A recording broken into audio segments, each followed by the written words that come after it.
is the Epic League of Ancients battle day number 3. We have gone through 2 days of amazing action between our game developers taking on different sets of challenges in a gruesome and exciting best of 3 in Dota 2. Day 1, it was our devs basically stomping the competition, getting a 2-0 over Team Palo. Yesterday, Team Trust Me I'm Engineers showed the game devs that they can't be complacent, right? They lost 0-2. So Team Engineer actually walked away with some great prizes, including a Genesis capsule. And today we will find out who is going to be the strongest 5-stack. Will it be team game dev that wins this 3 days best of 3, or will it be our challengers in the public who are the strongest team? Of course, I'm Husky alongside Arthur. We have a lot to unpack today. Yeah, like you say, Husky, we have got. I can't believe we are in day 3 already. And when you are working in such an amazing event, time really do fly. Yeah, they say time goes by really fast when you're enjoying what you do. Absolutely. When you enjoy what you do, you have fun. You get to watch Dota. I think this is kind of like a dream come true, right? When I first got the message to be on this desk, I thought, yeah, I'm gonna do some Dota. I'm gonna do some great Dota alongside you, and then we have League of Legends on top of that. So this is basically the icing on the cake. Just an amazing journey so far, but all good things have to come to an end, and we can just slowly cherish this last best of 3. Oh yeah, for sure. Like all these years, right? We have got League of Legends fans, we have got Dota fans. We have been fighting for so long, but you know what? Fight no more, because we have got this League of Ancients. It's inspired by Dota 2. It's inspired by League of Legends. It's a celebration of 2 games. So all of us, all we die-hard fan of mobile. There is a new game right now that is going to drop this year, and it's the newest mobile NFT game. Yeah, this is basically the definition of winning the war with love. I think this is exactly what our game devs were trying to do, just bringing these 2 games together. Like Arthur said, biggest NFT MOBA out there. I think it is also one of the first, right, that has this whole concept that's been conceptualized by our game devs. So amazing work on that. You guys can definitely find some sort of resemblance and find your home in the game. But before we go forth with that, we do have some videos we want to show you guys. So as they play, enjoy. Good evening and welcome to the live stream. My name is Warren and I'm your host for tonight. Now, I'm feeling extremely hyped right now because we are going to talk about League of Ancients, otherwise known as LOA. It is an esports NFT mobile game that is set to launch in the 3rd quarter of 2022. So with me right now is none other than the founder of League of Ancients, Dwayne Ong. Welcome, Dwayne. Hi guys, I'm Dwayne. Nice to meet everyone, and thanks Warren for the introduction. So great to have you here tonight, Dwayne. So are you feeling excited, nervous? I'm actually feeling both excited and nervous because this is actually for LOA the first time we are doing campaign outside of the crypto community, more towards to the gaming community, and also our first move to actually let mobile gamers to know about League of Ancients. All right, so I heard just now while talking with you before the shoot is that you guys are actually hosting a competition with a prize pool of $175,000. That's actually a huge prize pool for a new mobile game that's on the blockchain. And you know what? It makes me super excited as well. And I just want to quickly get to the game and try to win a part of the prize pool. So, Dwayne, can you tell us more about League of Ancients and about that tournament? Yes, so actually League of Ancients is developed, is actually going to be launching on Q3. And right now we are running competition in the DotA community. We are setting up a prize pool of 175,000 worth of NFTs and also our tokens. And the idea here is to really get attraction or awareness about bringing mobile onto blockchain. And League of Ancients is a game that is inspired by DotA, League of Legends, a game that I've been playing for 20 years. And and now right now we have an opportunity here to able to bring this game onto blockchain, allowing players to actually play the game they love and also earn income as well. Wow, that sounds pretty cool, huh? All right, so tell me, Dwayne, I'm actually quite into cryptocurrency and NFT, but it is the very first time that I heard about a mobile game that is on the blockchain. I think this is the first mobile game that is based on the blockchain. So how does it feel, and why did it inspire you to build a mobile game on the blockchain? Yeah, so actually it comes from personal story. I've been playing Dota since I'm really, really young, and I've been playing, and until now, it never gets bored, right? It's so fun and so addictive, and it's also a problem because you spend too much time playing it, right? And that's, I think a lot of parents are really concerned about their kids playing. But right now, the inspiration came about is that the idea of able to play the game we love, but make income out of it, right? We make a living out of it. And that really took God gathered the team together to build a League of Ancients. And many people around the world, the whole world resonated with our idea, right? Of creating a whole new movement of bringing mobile game onto blockchain, allowing people to play the game they love and also make income as well. Okay, so where is your team based at? Just wondering. Yeah, we are actually based in Malaysia, and we are all come from various industry, from blockchain development, game development, marketing, and myself, I'm a crypto enthusiast. Yeah, we got together to work on this project. Cool. So are most of your team members Malaysian? Yes, mostly.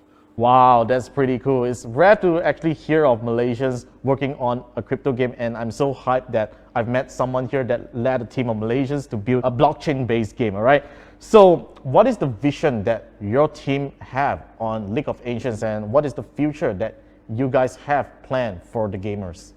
Yeah, I'm always aspired to become a pro player in playing mobile game, right? I wish that I could really make a profession out of it, but we all know that it's a really, really tough industry. Like only the top 1% of people really make income while playing the game they love. And the idea of League of Ancients, our vision here is that we truly want to empower everyone to actually have the equal opportunity to play the game they love and also make a living out of it, right?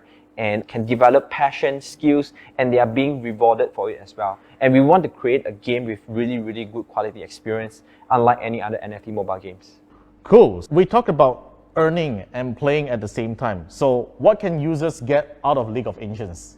Yeah, so I think the thing that we want to focus on is really players' adoption, and people like the idea of playing mobile game on the blockchain. And right now is we want to create the game to be free to play, so everyone have that ability to try the game, play the game, experience the game, and develop interest and passion in the game. It's also free to play, play to earn, right? So they can actually play our game and earn some of our tokens, and also in a way they can start collecting our NFTs as well. In terms of their cosmetic skins, it will be in an NFT form, and that will allow them to earn even more as they play the game. Okay, cool. So I think we mentioned the term NFT a couple of times. You know, we keep talking about NFT. So we know the term is called non-fungible token. Now, I think a lot of you guys, including me myself, we are still not 100% clear of what NFT is all about. So perhaps, Dwayne, can you shed some light on what NFT is and how it is being used in League of Ancients? Yeah, I can share a very layman term way of explaining it. I think many people have saw in the news that NFTs are being sold over 500 millions and sold in seconds, and a huge quantity of it, right? But why is this so much value? So the idea of NFT is really to have the player to have the ability to fully own these digital assets, right? To fully own this NFT, these digital assets. Like for example, you play mobile game right now. Like you play any games in the market, you actually spend money buying cosmetics. You buy skins, and all these are digital assets like virtuals, right? You can't touch it, but it's owned by the game developer, right? And right now, right, when you have NFT, you allow the player to actually own their own skins, right? You can actually store in their own wallet, and it's kind of like property, right? Of physical assets where you own it, you can actually lend it out. You can also sell the property. You can actually use it for your own use as well. Same thing in terms of NFT. These assets is in form of digital, but you can actually, you own it. You can use it to play the game, and you can also trade it, and you can sell it, and also potentially in the future, you can also rent it out as well. Wow, I can rent out my asset in the game. That sounds pretty cool. So I can decide whatever amount I want to rent. It actually belongs to you, right? Because you fully own the assets. But if you are playing in the normal typical game, right? All these assets, the money, the thousands of dollars that you spend on skins, gaming assets, all this belongs to like the game developer, right? So right now, actually, it decentralized the digital assets, and it can fully owned by the players themselves, and they can actually trade it in the marketplace. And as the game grows, currently, right now, there are over more than 300 million mobile players right now, and it's one of the top preferred genre in the market as well. As more people actually adopt blockchain in terms of playing mobile games, right, the demand of the NFT will slowly increase as the value, like property, right, because the population of a country keep growing, and that's why the property value in certain countries grows as well. And you can actually sell it, right, and you can make a capital gain out of it. So you're no longer about spending money while playing game, but you're actually investing, or I'll say like, you can actually earning out of collecting these NFTs and also playing the game that you really like. So before we wrap this session up, Dwayne, what do you have to say to our audience and future LOA gamers? Yeah, I think right now League of Ancients is not just a normal game. We do see that we are creating a whole entire movement where we want to bring mobile game lovers onto blockchain, where you can play mobile game and you can actually make earning as well, right? We would like to empower everyone that have passion in terms of playing games.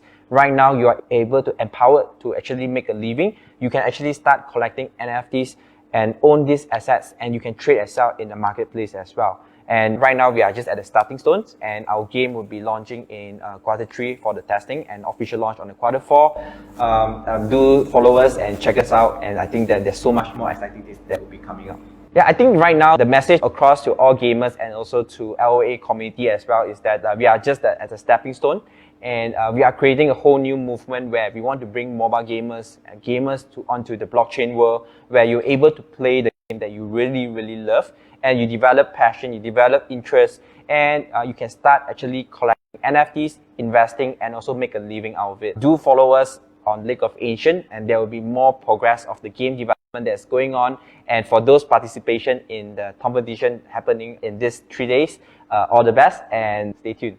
So there you have it. League of Ancients will be launched in the third quarter of 2022, and I'm sure you are as excited as me and can't wait to play the game and start earning LOA tokens. For more information, please stay tuned for more updates on the official Discord and Telegram channel of League of Ancients, or visit the website at www.leagueofancients.com.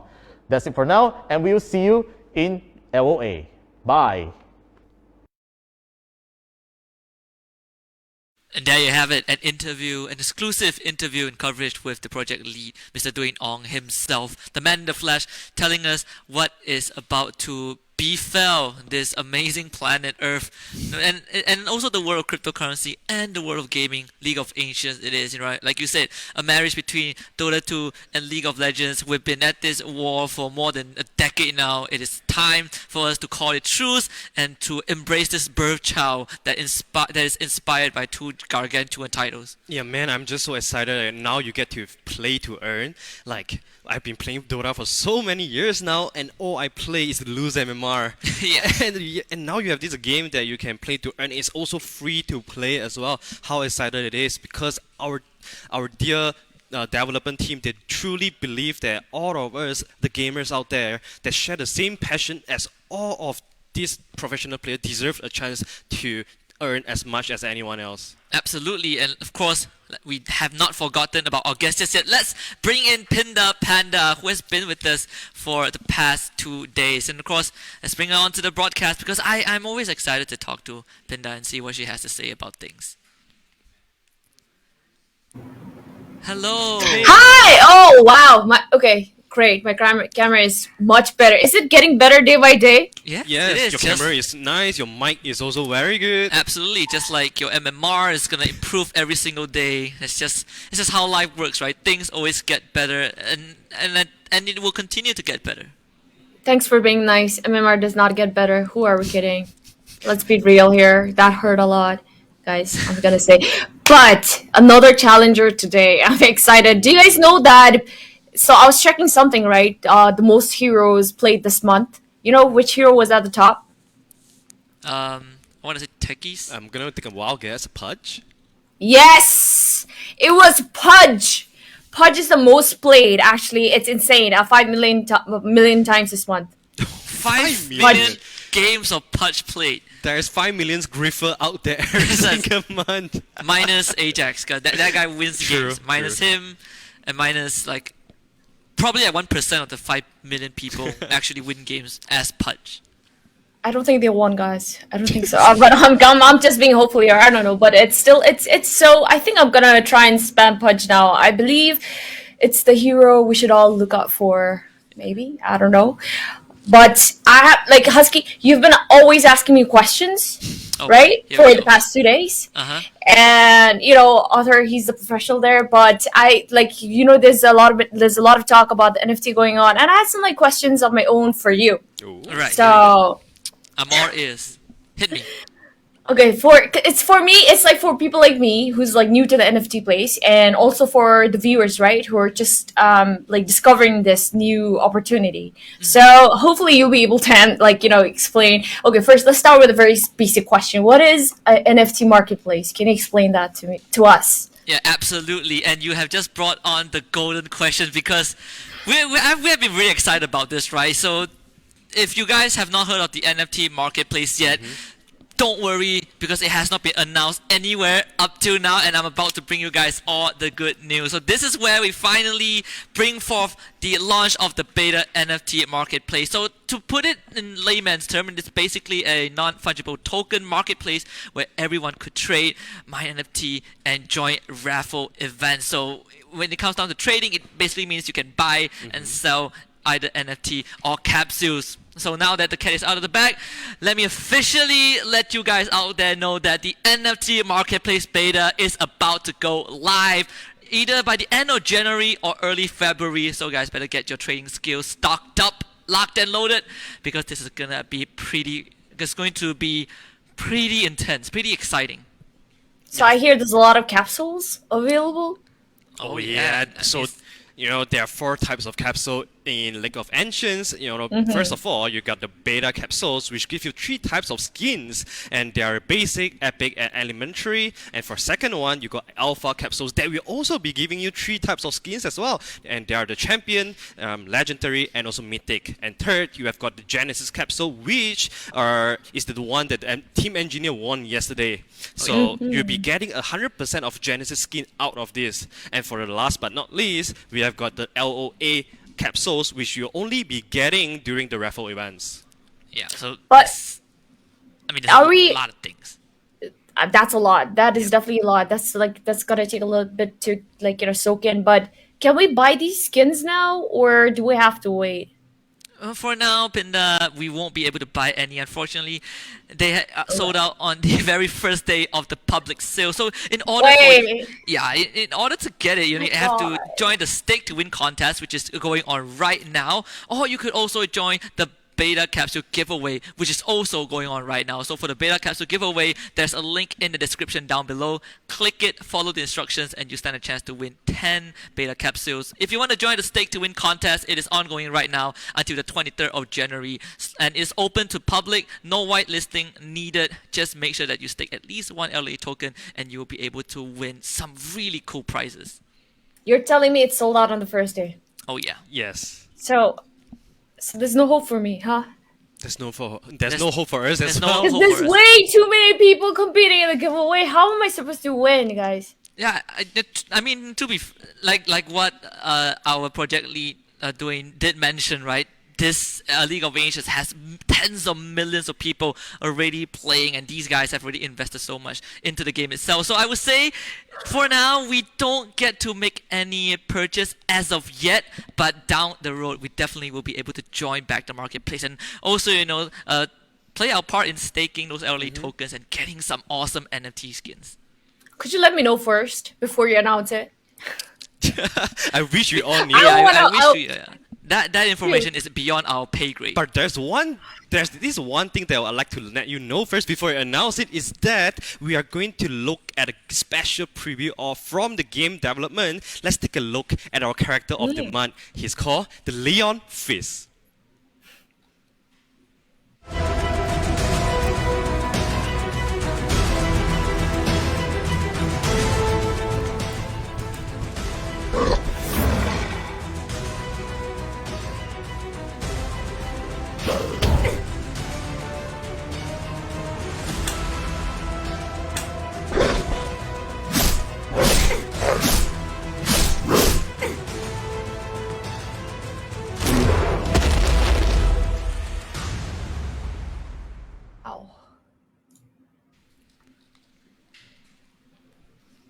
Coming soon. Now, guys, I have found my signature hero now. Exactly right. I was gonna see the same man. I mean, that's my name out there, Leon's Fizz. That's basically me. Yeah, that's basically you. So now you have no excuse of not playing that hero when it comes out. Not at all. I just want to say that it's very hard for me to sit still right now because I'm filled with excitement. It is flowing in my blood. If anyone has ever wondered what happens when Lycan walks on 2 legs, that's it. That's Leon Fizz. And I think some players, if you are a League of Legends player, you might be familiar with the champion called Udyr, who can take forms out of a lot of different beings: the phoenix, the turtle, the tiger, and the bear. It's a combination of both the Lycan and Udyr from both Dota 2 and League of Legends, which is of course the core inspiration of League of Ancients. Yeah, we talk about, this is a marriage of League of Legends and Dota, and how beautiful it is to see 2 very similar heroes from each side to join to become one new baby. How excited are you, Pinda? Dude, I'm just thinking what skins I should get. Oh, there is a lot. I mean, speaking about skins, that actually... There's a lot, right? Yeah, there is we talked about the rarity. But do you know that there's even more functions when it comes down to the skin? And I'm about to let you in on a secret, Pinda, because I think most people don't know about it yet. And it is called the skin fusion. So you can actually use the fusion function where you can combine certain number of skins to obtain higher tier skins. So think of it this way: you have a couple of skins that probably are the same of the characters. So that's going to be very interesting. But of course, the players, they are getting ready. But before that, one last question that people might ask: when it comes down to cryptocurrency, people always think about mining. Where can I mine? When can I mine? Just to let you guys know, it will only happen in Q2 of this year. So just a bit more waiting time, but we will eventually get to the mining part. The mining, I know you guys are excited about that part because I know a lot of people do it. Even my friends are doing mining. So yeah, there you go. You have your, this is an open for every one of us, I guess. I mean, I don't know how to mine. I've never been interested, but I don't know if you guys mine. But my friends definitely do. Even those who don't even play games, they do. So this is actually, it feels like an opportunity not for just gamers. It feels like everybody could just join in, right? Yeah, I'm definitely going to learn something about this. It's done for us to just play game. Now it's time for us to play and also earn. But speaking of that, I know a lot of you guys are waiting for the game to begin. So we have got our players ready. So let's jump into the game. Oh, yes. Yeah, of course. Just to give everyone a bit of a recap, let's take a look at the tournament format for one last time before we show you guys the game, the lobby and the draft. So for those who just tune in to the broadcast, today is day number 3, but the format stays the same. 5 versus 5, a classic game of MOBA in a best of 3 format between Team League of Ancients versus our prestigious challenges. And today, it is going to be a different set of prize. And of course, it will also be the biggest prize to be taken home if the team wins this series. And I believe we have an Immortal skin on the list. Oh yeah, and not only those Immortal skins as well, we have got 25,000 LA tokens for each winner on the team. So that is a lot of prizes. And now here is the scoreboard across these 3 days. In the first day, it's called Clash of Alpha Beta, and we have got our developed teams, 2 owing Team Palo. Unfortunately, in day 2, our team engineer are just a little bit too strong for the Genesis combat, and our dev team, they lose out. And finally, we are in game 3 right now. It's called a Fight of the Immortals. They are here to fight over those Immortal skins, which is the highest in rarity level. So that, ladies and gentlemen, is a lot of prizes. Oh yeah. So you're excited for this, Pinda? I mean, we saw that. So day 1, the dev team won by a landslide. Yesterday, the engineers were able to win against our developers. Today, who are you rooting for? Are you for the challengers or are you for our game devs? I think I want the challengers to win. Because, it takes a lot to be a challenger, right? The dev team, they're already there. They've been playing for the last 2 days. It's like, it's nice when the challengers win because they challenge you. And when you challenge somebody and you win, it's like I don't know, it's like a better feeling to be experienced, I guess. So I'm just going to say the challengers. I know you guys are going for the dev team, so I'll be challengers. Yeah, fair enough. I mean, for the first 2 days, we already saw the challenger. The dev team's lineup. But today is a bit different, right? Apparently, the dev team, they brought forth some secret weapons. So the lineup is slightly different. I expect today to be a more interesting day of Dota. Maybe we will finally get a full best of 3. Oh yeah, I want to see those game trees. I want It's to see time, you everything guys. comes down to just one game to decide all where are those prizes going. What is your It's best time we moment see a of- game number 3. Yeah, exactly. What is your best moment, the best moment of Dota 2 for you, Pinda, out of all the Dota matches that you've watched? Which moment that you feel like, hits you the most, that you always think about when it comes down to like an epic comeback or, just gets you motivated to play Dota again?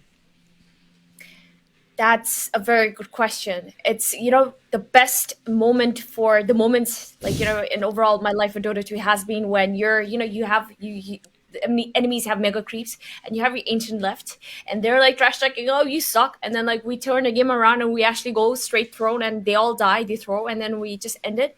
That's the best feeling ever. I can't explain it. Like, I seriously can't explain the feeling. It's just like, wow, you're on Earth and you've just done what you came here to do, and you've achieved it. You're done. It's that kind of feeling. Do you understand? Yeah, well, I mean, we all had those games where the game ends like after 60 or 80 minutes. The game ends, you just slump back on your chair, you breathe heavily, your hands are shaking with that satisfaction of just winning a game and gaining, No, 30 it's MMR. dude. It's like we actually lost that game. We actually legit lost that game. They have the higher network, but then one bad move, they're all dead, and then we don't even look at the right lane or the left lane, You straight charge right into the mid throne. to the ancient, and then bam. Like they don't have buyback because they're stupid that way, and then it's like yeah, and then you pause the game right at the second, and you go like question mark. Ah. Yeah, I miss those feelings where we play in the cyber cafe Oh, and then yes. everyone just yelling, everyone cheering. I remembered one time when I went to a cyber cafe and then I saw these two friends playing together and they're playing something like Sand King and Enigma, and then they just work together, pull off this epic team fight, and then they go with a fist bump with each other. That was Oh, yeah. those moments that I really am inspired for. Yeah, I miss those moments. Like right now, we don't even get to experience those cyber cafe environment, right? Yeah, now it's more like through Discord or your team speak. We just tell each other, "Hey, good job," but you miss those physical interaction. I mean, for me, I'm a bit more of a traditional guy. I look at pro matches to find inspiration. And I think the one that I loved the most was at Finham at the Boston Major. Oh. I think that one was one of my all-time favorites. Yeah, that is just a story of like a traditional or classic Cinderella story, right? Yeah. Nobody knows them, and all of a sudden they went from this dark horse into winning, or close to winning, to right? make it more beautiful, they were so close to winning it. Yeah. And we have just got so much beautiful story like that in Dota, in League of Legends, where legends are really created. Miracles can really happen in this kind of games, and you know what? League of Ancients is going to be the next thing for you. And if you can't really be a pro in League of Legends or Dota, maybe you could be in this game. That's what we're planning. That's the plan, right, you guys, for our team? I think I got a new name, the Kentongs. No, the Super Kentongs. Do you get it? So no more Kentong League means of Bobos. potato. I mean, League of Bobos is nice too, but in case that doesn't work out, then we go for the League of Kentongs. Man, I come up with such great names. It's Yeah, amazing. I can. I certainly can. Anything works for me, right? I think like the name is gonna be like a part of the identity, but at the end of the day, you gotta start winning those games. We talked about how you want to win the mental game from the get-go, right? The people, your enemies, they see your team name and be like, yeah, these guys, they name their team in such a way, they must be a bunch of clowns, right? And that's where they let their guard down, and we go in hot, and then we win the game. Yeah, winning is always everything for us. Right? Exactly. We always do the talking after the winning. Yes. That's how you would I'm never glad lose how. out. Yeah. If you want to do the talking before winning, I think we have Pinda to facilitate that, right? Pinda will be the representative for us to do Exactly. that. I have so much training in that. Like I said, I have so much training in giving positive talk before the game for sure. So I don't want to release it on camera right now, but you guys will experience it once we have our own team. I don't know if Look forward to it, guys. I would definitely would love to see that. Yeah, Oh yeah. I 1 think we hour all before have the game, some. easy.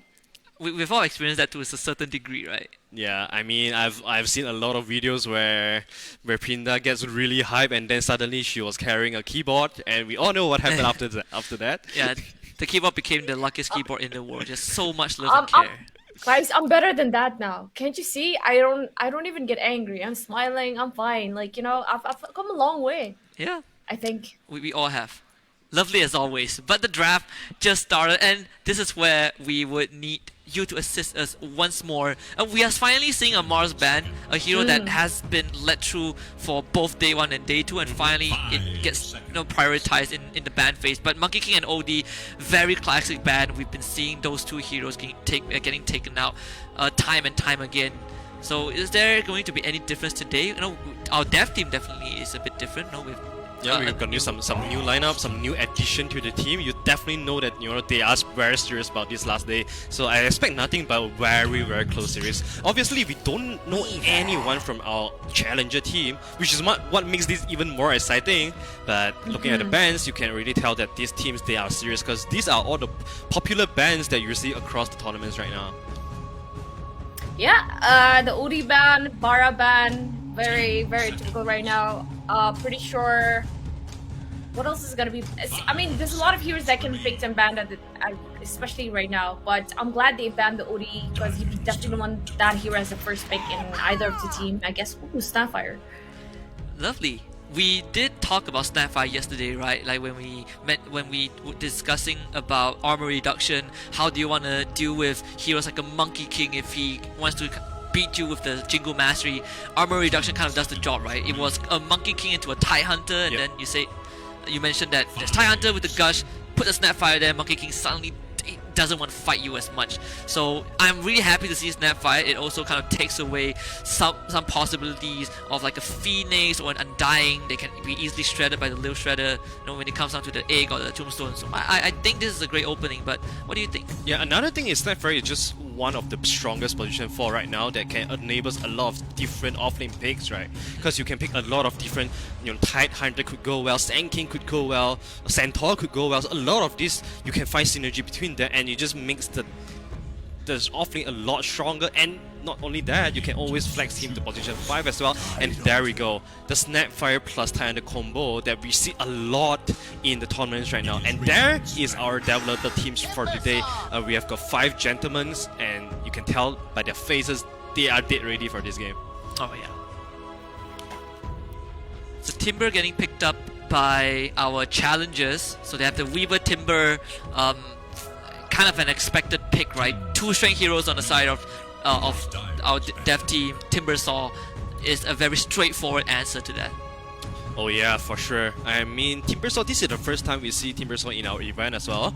And also not the most popular hero that we have been looking across these days right now. But if you have a good Timbersaw player in the game, you can always find wonders with him. Now, the biggest challenge for both sides is how you enable these 2 early picks coming out from your draft. What are those scary heroes that you really want to ban out? So for example, like for our Snapfire and TIE Hunter side, you don't want to give them too much more any kind of team fight hero because they are really looking very strong with the Mortimer Kisses and Ravage. So we get the Razor. Have you guys ever played with against Snapfire carry? Oh, yes. That is something new. Like Pinda, you always come with us is something new, right? Yeah, Dude, this is the kind I- of innovation we need, right? This is the kind of innovation. That's why we have Pinda here. Yeah, that's how 'Cause some I've players played. want TI. Like look at Thompson. This guy innovated the most, the craziest builds, and he won TI 2 times. So Pinda, when it's your I feel like this is gonna be your year. I've played against Snapfire carry, guys. I have things for you. It's not good. It's not good. Snapfire carry is actually absolute. He's a monster. He's a monster. He doesn't even have to get a scepter. He builds like he goes on those like hitter builds. Like he gets a MKB and then Daedalus, and then he just 2-shots everybody. He does. He has the second skill right. He goes like tuck, tuck, tuck, tuck, tuck, done. You just need that. All you have to do is to get to level 25, right? And then you have the multi-shot, Little Shadow, you go into the fight, bam, boom, boom, boom, and everyone dies. It's a lot of fun, actually. I can definitely see that. Dude, I feel like... was so tanky. Yeah. Yeah, I was literally tanky, right? Sorry. Yeah, I'm like so excited about this because just gonna share this. I was so tanky. I was like, I had all those, Solar Crest and everything, and then I just like moved my map, like just to check on somebody else, and I was like dead. I'm like, what the hell? Like, who like, how am I dead? And then I looked at the replay. It's like a Snapfire kill, but I'm like wondering how did he kill me? Like how? But yeah, you learn something new in every day in Dota. But yes, carry on. That's why Dota is such a beautiful game. You can always have different kind of things. The meta can be stagnant for 1 year, and people could still find new things in that. Yeah, I remember seeing Chen post 1. 2 years ago, remember Chen Post 1? We were doing a regional Dota tournament for 1 esports, right? And at that time, Neon was playing, and then like Scam was on Neon, and he plays a nasty Chen Post 1 that no one knew how to deal with, because that was the Zoom meta, right? Everyone buys Necronomicon, Beastmaster, Lycan, Enchantress, and then you see this Chen Post 1 with his horde of jungle creeps running down the lane. It's just horrendous to look at. But hey, that's the beauty I've of never Dota. seen that. Yeah. I mean, let's not go down to the memory lane because we have got some new picks here in the game. Quap coming out from the How do I see which side? The left side is Dire side, right? No, the left side is left side is Dire. So okay, so Dire, The Radiant. co-op side is Dire. Co-op side is Dire. Okay, alright, so we Yeah. have got Quap, Night Stalker. Night Stalker. Ooh, interesting. Are So we looking at a potential like nice? Night Stalker carry, could be a Night Stalker carry, could be a There's so position much 5 flex, type. right? A lot of flexibility here. But we get the Void Spirit out for the first time, right? Void Spirit has always been, on the tip of our tongue, especially on day 2 when we were looking for more mobile mid laners that can, play that mid game, that can have strong laning phase into popular matchups. And finally, we see the Void Spirit picked by our challengers this game. Very interested to see their picks right now, because it definitely gives me a lot of vibe of competitive games today, because Yeah. we always have those big team fights, and then there we go, we have multiple cases and Ravage, and then on the other side you have a lot of burst damage, tankiness coming out from the White Spirit, coming out from the Timbersaw. So looking pretty balanced right now, both trials. Wait, do you guys know which one is the dev team? The Dire side is the dev team. The Die side. Okay, now I think they're taking ideas from yesterday's games. This is like an aggressive lineup here with the Night Stalker and the Quap being in.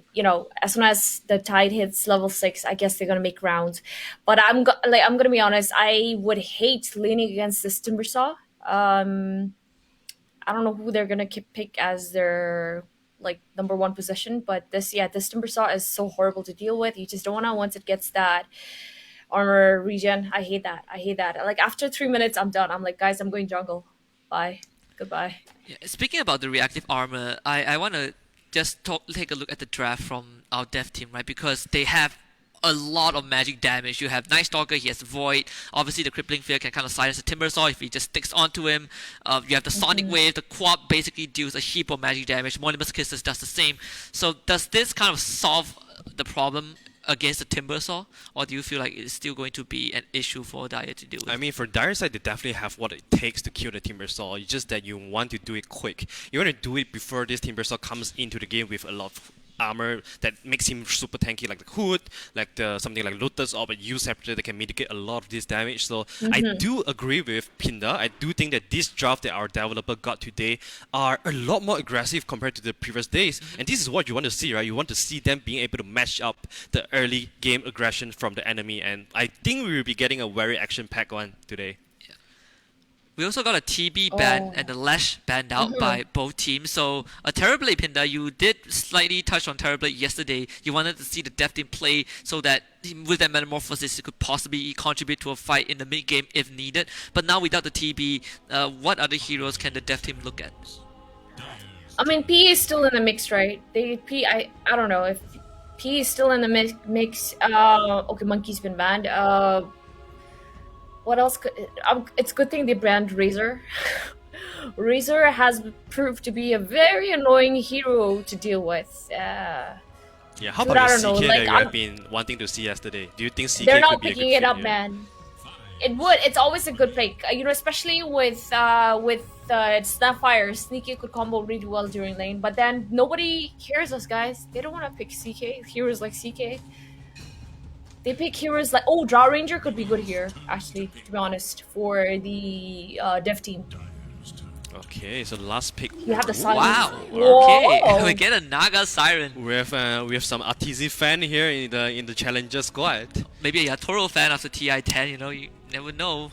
But we don't see Naga Siren too often, Quite right? often, Because yeah. Naga Siren has a very distinct playstyle. He's not your traditional carry that just wants to farm for 60 minutes and join the fight. He can basically be around the whole map at every single moment, right? Like over the whole map at one time.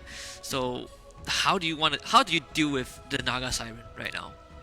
I think you have to get some heroes that can deal with the illusions for first, and also you probably want some of heroes that can push tower early, because like you said, right, Naga Siren, he does need a bit of farm to be online. So I think some of the fast tempo carry could be good here for our dev team. But one thing I want to touch on Naga Siren is that Yatoro on TI10, he has shown us that new style of playing Naga Siren is to go for the Aghanim Scepter first. Yes. And he's absolutely good in this game against very highly mobile hero, because that 6-second ensnare is gonna do a lot of damage. Not a lot of damage, but disables, and then that will lead to a lot of damage. But we've got a Storm Spirit coming out from our dev team, so no traditional carry kind of build unless they are Is this a nice stalker one? Oh, the Quap one. Like, yeah, very likely gonna be the Co-op co-op one, like one. taking I a page think, out yeah. of this pro team's book. But I hope it's a Snapfire one. I want to see that again. It was amazing. Like, it was definitely inspired for me. I actually had to download the replay so it could be good. Plus, you know, Snapfire, if it builds a damage, the towers go down like this. I think the biggest issue Tuck, that tuck, the tuck, dev tuck, team gone. might need to deal with, I think the biggest issue that they might have to deal with is that Naga Siren, once he gets the Aghanim Scepter, you don't only have this ensnare, you have an ensnare that goes through magic immunity, right? Yes. That is going to kind of be the biggest problem. It renders your BKB completely worthless, and True. 6 seconds, that's your full duration of a BKB. So it feels so complicated for the dev team to really deal with this Naga Siren as the game progresses. Yeah, I mean, before we go into the game, any quick prediction that you have for us, Pinda? Is there any favorite that you have? Okay, never mind. I guess we are straight into the game right now. Can't really catch what she wants to say. Yeah, I guess it's suspense, right? I think the thematic of the day is suspense. We will know whether her predictions, like which team she predicted to win after the game. And actually, Pinda is still here. So Pinda, right before Yo, we let you off, which team do you think is gonna win? What are your predictions? I'm gonna go for the Challengers team, you guys. Mighty Cat. All right, the Mighty Cat. So let's see if our Mighty Cat will be able to take down our dear developer team. And early game, a lot of aggression here coming out on both sides. You can see them really setting out for the bounty ring contest. A lot of vision already laid down for both sides. And you know, in the nighttime, Night Stalker definitely want to be the one making some aggressive move first because of those advantage in vision. I definitely like what Team LOA has been doing the past 3 days. Even though they have passive laning phase, you see that they always actively try to do this level 1 smoke gang.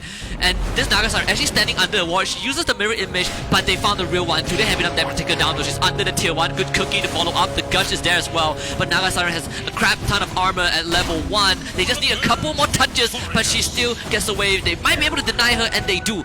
River Goddess with the deny on the Naga Siren, so no first blood comes through.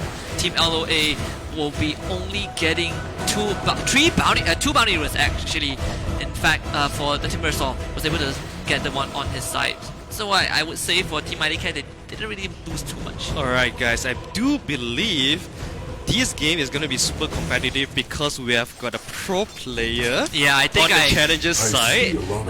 If you just move your camera to the Timbersaw, Yep. I believe this is what we call the EG Slayer. DAVAI Lama from Wildcard Gaming.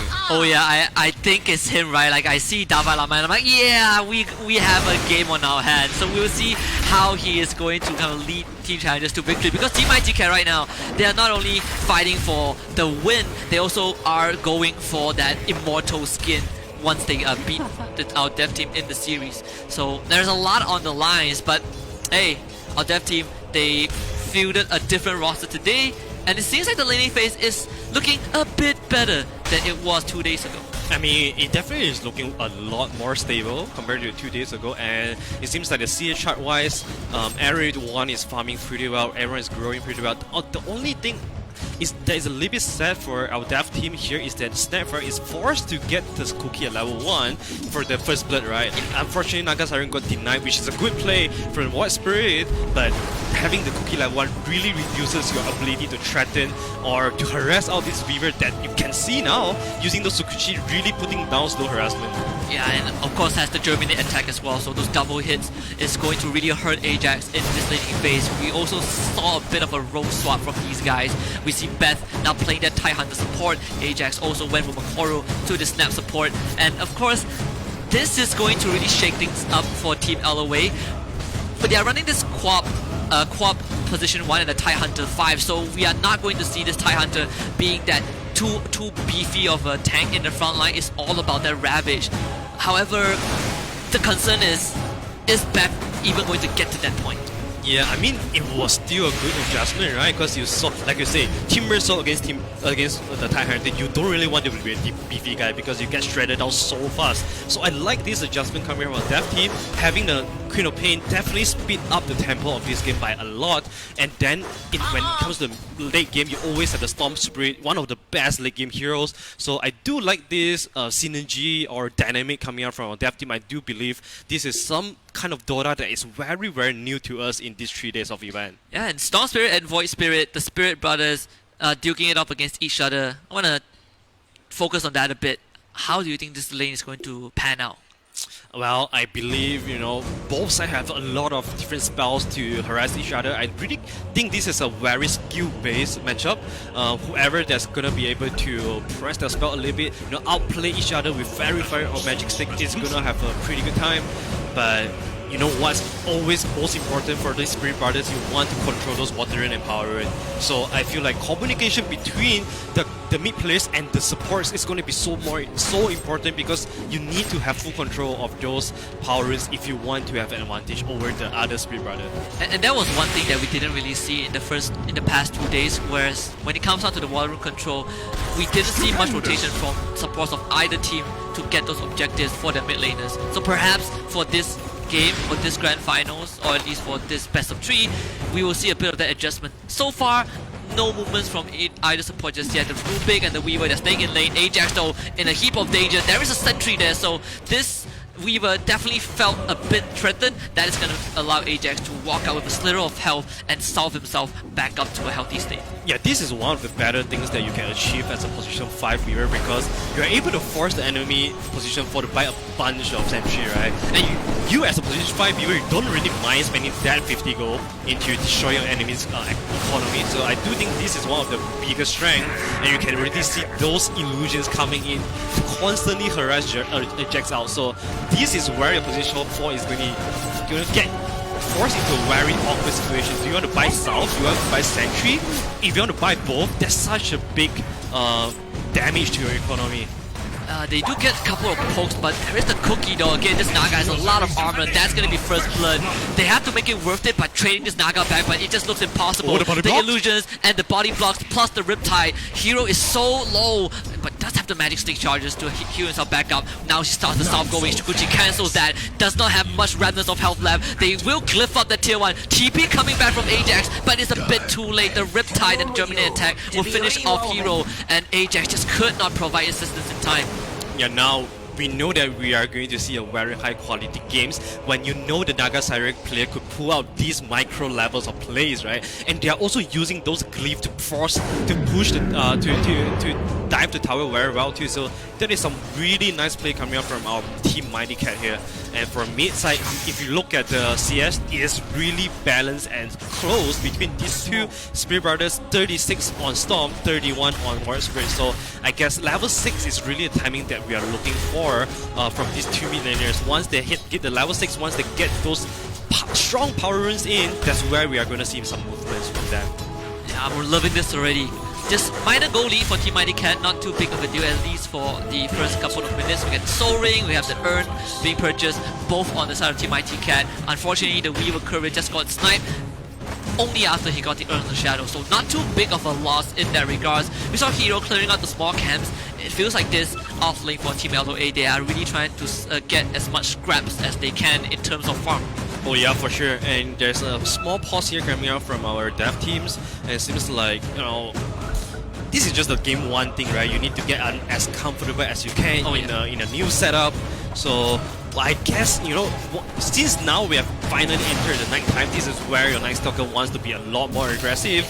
But speaking of aggressive, Weaver, oh, this is going to be a bit close. Both heroes have armor reduction, but Ajax has to deal with the bugs and also the mother of all bugs. LA to the moon on a killing spree, and that's just a Weaver post 5, getting 3 kills, and now spots the Storm Spirit. The Storm is level 6, does have some mana for the Ball Lightning, so should be able to zip away to safety. But this Weaver is providing so much threat. It's gonna drop that ward, see these ancient stacks, have some charges in the Urn of Shadow alongside an infused range drop. He's gonna be a tanky Weaver. Yeah, which is why Weaver is such a popular hero right now. You pick him in the first phase. If the enemy doesn't counter you, you get so much freedom to be, to play in a game.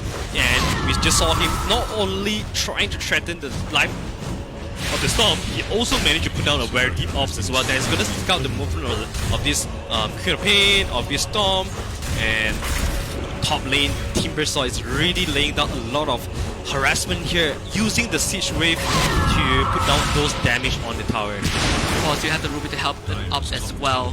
Just get the Gush and the Shadow Strike, but you can see DAVAI LAMA. He is doing a lot of work. That siege wave finally goes down, but Ajax, oh, he's caught out again by the Swarm. And that's LOA to the moon, dominating on this Weaver. You can see that this middle lane is starting to break up a bit with the River Goddess having a bit more CS. 13 denies.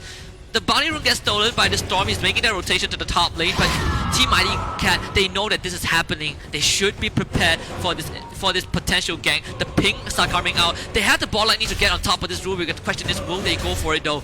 Team LA, a bit of hesitation, and this Storm, he's actually still hanging around the area. Now they will start with the Gush, but Storm is not going to commit. Yeah, I mean, Storm really doesn't want to use his entire mana pool to finish off this Rubik, and the meanwhile, you know, haste rune on White Spirit. Like we say, right, these power rune control are so important. And you can see that this Storm taking a lot of damage. Does dodge the Resonant. The Electric Vortex pull back some damage on the River Goddess, but he does have to dissimulate on this Void Spirit. Of course, he will be top back up with the bottle charge. Unfortunately, the power rune spawns on the top side. So the Storm should be able to at least steal it away. It is an Arcane Rune. He'll definitely want to go for it, but Bolo is already there. And now, with no Arcane Rune, it's going to be a bit hard for Storm to get out of it. He will get pulled away by the Remnant. Nice Stalker finally comes in. Electric Vortex to get the silence on this Weaver. The raindrop, it does trigger, and that raindrop saves him. All the way to the moon, gets out with the Shinfuchi once more. Oh, that was so close.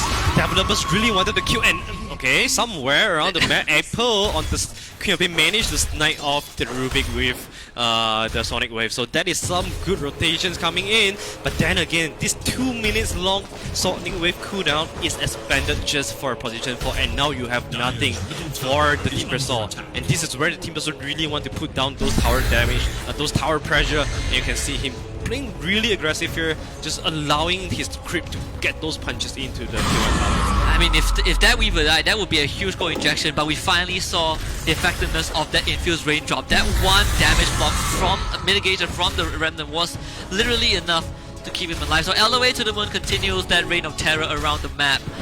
Without the Sonic Wave, is 70 seconds away. Team LOA, they will kind of have to force themselves to slow down. This TIE Hunter is nowhere close to level 6, so we definitely won't be expecting any Ravages. I wonder if that Ancient stack is meant for the TIE Hunter. I don't think it is, right? Storm is the one taking those camps. The TIE Hunter is running around the map. It feels like Team Mighty Cat, they are breaking that map apart. Oh yeah, for sure. Like everyone from Mighty Cat has some sort of ability to stand on the lane alone. Nagasari can always uses her illusion to push out the lane and then be farming in the jungle, you know, quietly and safely. Meanwhile, you have this Timbersaw is just being like a total nuisance on the top lane, constantly pressuring enemy to come to him, and that's how he really creates those space. And that's why you can see in 9 minutes time, our Team Mighty Cat has already gotten himself to 2k goalie, and this is just gonna enlarge itself if they don't have any actions on the map, because our Radiant side heroes, they're just a little bit more efficient when it comes to farming compared to ours. And not Ajax again. This Snapfire has not been able to play much of a DotA game. I believe that was the 5th death of the Snapfire, and River Goddess knows that he has that power, he has that capacity to go for more if he wants to. Level 9 on this Void, definitely ahead of the Storm, as the Storm does run into K. Ball lightning, a couple overload charges just to slow him down now to get the Vortex in. Night Stalker coming through as well. Good mirror image, but they will still find the real one. Oh, the Night Stalker going the wrong way, but thankfully Storm is there to pick up the kill on this Naga. Yeah, that was a good find though, because this Naga, he was a little bit greedy here, maxing out Q and E in level 8, so no points in the Song of Siren, does not have a way to get out. That was a good attempt by those Delta split on the illusions, but not good enough to juke our Storm Spirit here. Top side, I mean, this is just the Timbersaw show right here, right on the top lane. If you don't have those nuke damage to come in and finish off the Timbersaw, he's just gonna keep dancing around you in front of your tower to annoy you to oblivion. And I would say the Timbersaw is really... Oh no, Pin. they found her. Backup is coming in, the bugs are sticking on to it, and all the way to the moon is going to be following up with that Shukuchi. A couple of right clicks to do the job. Apple Shooter doesn't have much armor to work with, but he does have the blink. Thankfully, he is able to get under that tier 3. So he will survive, but this Weaver alone has pushed that Queen of Pain out of the jungle, and that means all the stack that Team LOA have accumulated for themselves will be farmed by River Goddess. So Team LOA ends up losing regardless of what they do.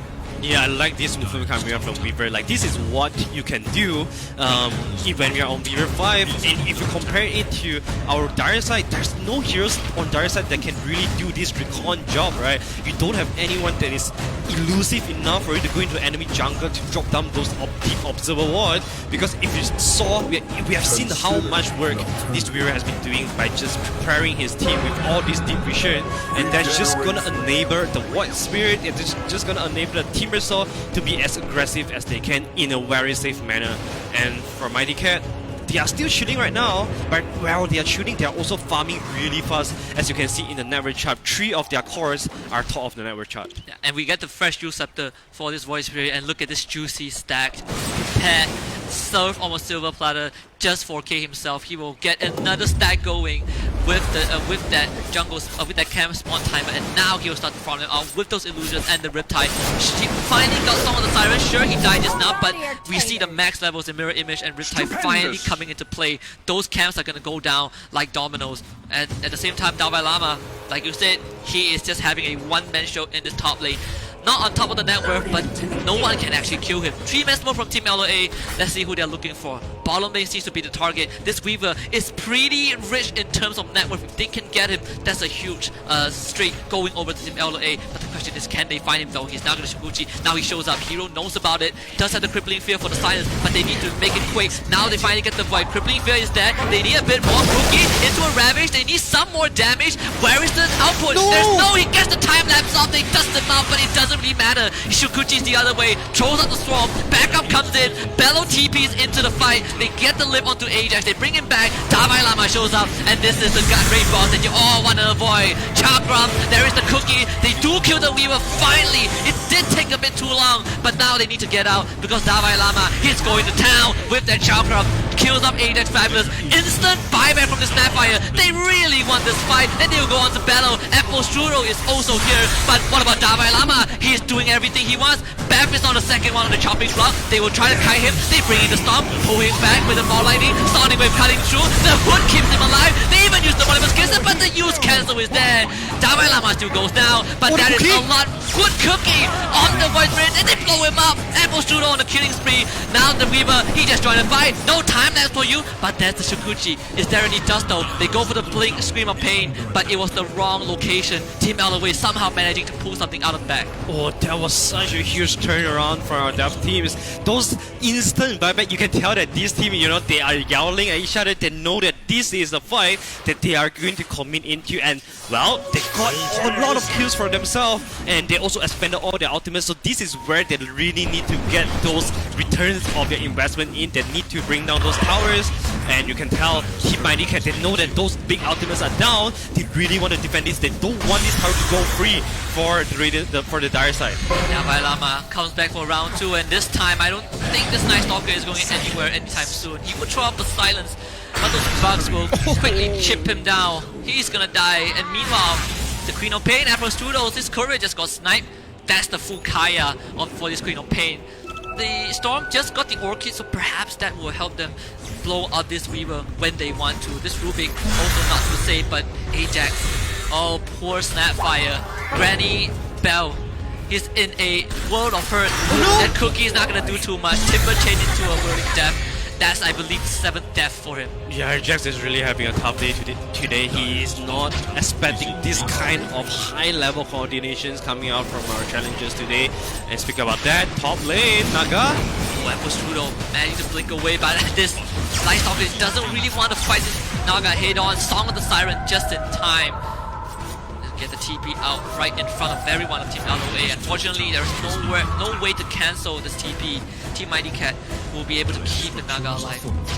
Yeah, I mean, Spree has gotten her use for a while right now, and let's see how strong of the timing here the Team Mighty Cat is hitting, because they have all gotten all their crucial items right now, and they're hitting their timing. Unfortunately, it is the night time, so they are playing a little bit careful here. However, I say that Hero, he's in. Use good Ravage counter initiation. Bolimus kissing this out. They want this point. The silence is dead. Stolen Ravage from Bello. He's now gonna go for the counter engage for the damage. They need a bit more than that. Good cookie to save Hero. Starting wave with the backline. They found the Weaver with the Orchid. He will blow up, and that's gonna be DAVAI LAMA on the killing spree though. Bello is the next. Apple Shudo and Go and Joya. They are on him. That will be a double kill for the Storm Spirit, but DAVAI LAMA is still going to town. A couple of chakras and rolling that should do the job. Timber Chain will kill up this Time Hunter, and there is nothing left in the tank for Team LOA. DAVAI LAMA, he will just stand in front of the tier 2 and keep on farming. Maybe he will farm some heroes on the way out, because Ajax is again going to be the one on the chopping block. He will try to just sidestep left, right, and center. They pull him back with the Orchid. Good use to deny some of those damage, and Ajax is gonna be the prize. He was still able to sidestep away, and he needs to be a bit more careful though. One Timber Chain might do the job. DAVAI LAMA finally disengages after spending so much time. I mean, DAVAI LAMA was really playing to the max here, and another silence. Cookie forward, ball lightning. DAVAI LAMA, he's there. Storm doesn't have mana though, so I'm not sure if Team LOA wants to continue the fight, but Team Mighty Cat, they are not letting up the pressure at all. As long as DAVAI LAMA is alive, they can keep fighting, and Ajax will have to take that remnant in the face.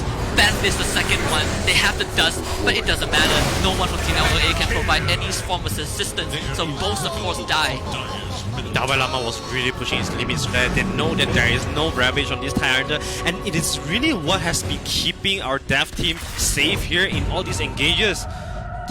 Naga Siren is gonna commit his Rock Sound of Siren to try to find a Q and Pain, but Q and Pain was very protected by those trees. Naga Siren has also completed a very early Manta style, and I believe the Orchid is on his way, and now he has got the Orchid, he has got Manta style. He can get these solo kills very easily too. Oh, and that's the Queen of Pain caught. Does have to blink, but they silence him. That's the fresh Orchid. Value for money right there. The Charge Drum will cut them down. And for the time that's used by the Weaver, oh, they found this Night Stalker in the middle of everyone. He's outside of his base. One of his kisses will only delay the inevitable. Can they at least kill this Void Spirit? Yes, they can. But DAVAI LAMA is dealing a heap ton of damage. So this Storm Spirit is already out of the fight. Seconds to use that follow, but they have to instead. Good Kraken Shout for the dispel. The Cookie, the Time Hunter out of the fight. He does have the Ravage, but Team LOA, they need to wait for the Queen of Pain. Oh yeah, for sure. You need those Sonic Waves to come in to finish off this tanky Timbersaw. And I don't know, man. I feel like at this point, even the Sonic Wave is suspended. I don't know if you have enough to really bring out Timbersaw. You really need to find a timing where he's not around the Naga Siren, so there's no Song of Siren to disengage. You need to chain stun him perfectly so that he doesn't use this U-Scepter to get out of the silence. But DAVAI LAMA is not stopping this guy. He's a monster. Doesn't use good Cookie just to get this Night Stalker under the tier 2. But DAVAI LAMA doesn't really care. Timber Chain, now he's in the middle of everyone. Spirit Vessel and a couple of right clicks from this Weaver will do the job. Hero, he just came back to life, but he is going to be sent back to the fountain for another 35 seconds. As Team LOA, they are looking for some sort of avenue. Ravage wasn't even allowed to be pressed. As Team LOA are starting to really lose control of this game. 11k goal lead for Team Mighty Cat. Man, Husky, this game is getting harder and harder for our developers here. The burst damage coming out from Void Spirit and the Timbersaw are just a little bit too much, and they are not stopping at all. They're having this total choke over our development teams, and this is where our dire side, they need to start splitting up the match, right? They need to stop inviting all these fights and try to get some more key items for themselves, because I think it was like what, 4 minutes or 5 minutes of constantly fighting. That means that our dev teams are not farming at all, and they are totally falling into the tempo of the Team Mighty Cat. Yeah, and this is what we see with an aggressive lineup, right? They just want to force you to fight, and every fight that you take is more net worth going over to, you know, the aggressors. And in this case, Team Mighty Cat, they are fine with taking these fights. They have the Naga farming in the jungle. They farm some heroes. They take down the supports every time they come back to life. It just feels like a very hopeless game at this point in time. Beth is gonna be caught up once more. He just wants to get a D1 down, but he trades his life for it. So all these wombo combo magic bursts has kind of been nullified by the sure aggression of Team Mighty. And there is the Roshan going down as well, Aegis on our Naga Siren. So from almost unkillable to definitely not killable right now. And DAVAI LAMA, look at him, he's just always dancing around you know, the tier 2 and tier 3, and is being such a huge nuisance on the first minute onwards. DAVAI LAMA, I would say this guy, you know, there's a reason why he's a pro player, there is a reason how his team taken down EG out of everyone. Oh yeah. And this is the kind of play that we are seeing here. Fresh from the DPC season. Of course, winter hasn't ended yet, but about to begin for Team LOA. They do find it Weaver, the Orchid just not enough, a bit short in terms of damage. So that's the attempt towards it by one ultimate button. Team ITCat will keep that Weaver alive. That was their best attempt. One of his kisses was used. But what were they looking for? It seems like it was no clear target. K is just gonna sing the melody of death and waiting for Grandma Beatrice to wake up before chopping her down again. Fortunately for the Snapfire, there's no chance. Beth does buyback on this TIE Hunter, but what else do they have left? No Ravage, no one of his kisses. Perhaps they will try to at least take this Aegis away, but you can see it is taking a lot of effort. Good starting wave, that's life number 1. Stolen starting wave does go wide. Bit of a miscommunication with that new scepter, but it doesn't matter. They still lose the Queen of Pain. And Team ITCat losing that Aegis, but still gaining that. Yeah, and this looks like it's gonna be at least a pair of Rex Bath. He's not getting out of this, there's no Ravage, so it's just a little bit too hard for Tyrant and the Snapfire to support, because Team ITCat, they do have very good heroes that can instantly take down the supports that are out of position. Mid lane, the Sprint Brothers going on each other, both have some kind of silences. But as a Storm, you really don't want to mess around with the Void Spirit, especially when the Void Spirit's reinforcements are just so close to him.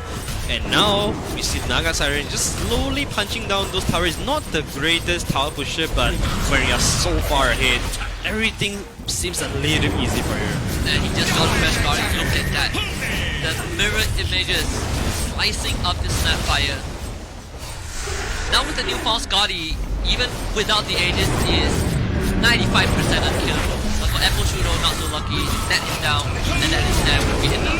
Completely trapped, no views on this Queen of Pain, no way to get out of that instead. I remember we saw when OT played when Amar was playing Timbersaw against these instead, he does buy Manta on his offlaners. In this case, would love to see that used. I mean, they do have it on I believe the Void Spirit, but no one else doesn't really have any way to dispel the snare on the Orchid. Well, there is the usage of Vortex pieces. They really want to try to protect these mini Rex, however, they are just falling to those illusions. So, re-engage coming up from Void Spirit. And that's the delete button from DAVAI LAMA. Maybe this is one last attempt. Good silence from the Resonance Power. Stolen Sonic Wave coming through, hitting on the Storm Spirit. He is stunned, slapped, and the cookie just brings him farther into oblivion. Across Ajax suffers another death at the hands of Team ITCat. This game is already over. Team LOA tap out 24 minutes in, and Team ITCat come out the door with a amazing start. Man, Husky, we do have a very, very strong bunch of challengers today, and you can see DAVAI LAMA saying this is a 220 ping Dota because he's an NA pro player, and it's just glad to see, right, our game is actually getting known by NA player, and there's such a big coverage, I would say. Yeah, and DAVAI LAMA also, you know, low-key flexing, right? 220 ping, no problem. Right? We still win the game. It's just another day in the office for him. But of course, that's game number 1. Team ITCats. Obviously, it was the early game kind of looked fine, right? It felt like we are going to get a great game, a bit more of an unorthodox draft from our devs team. We did see the post-1 Queen of Pain, not really popular, but has been done by a couple of pro teams across the globe. Unfortunately, in this case, didn't work out. Yeah, I mean, the aggression coming out from our challengers today are just a little bit too much out of our expectation for sure. Definitely didn't expect such a landslide of game, I would say, but let's go into the highlight and see. Let's look at how they play again, all those clutch team fights. Early game, this one is a little bit tougher on the other side because you did commit all your ultimates, but then you know, the Mark McKisses was safe right there, so they didn't really have so much to finish off the position 5 Weaver, and that's where the reinforcement coming up from DAVAI LAMA. And that was also a very early buyback from the side of our development team. It took them so long to do the Weaver. I mean, the death recap after this fight looked pretty okay, right?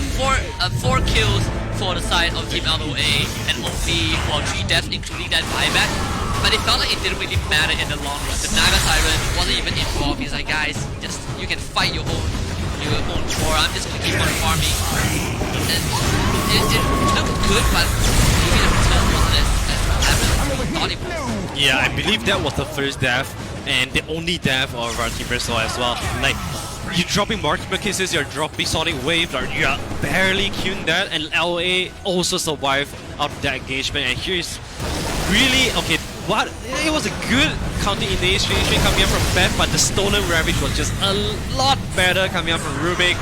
And then they're just, this is where they start run down on their tier 2 tower.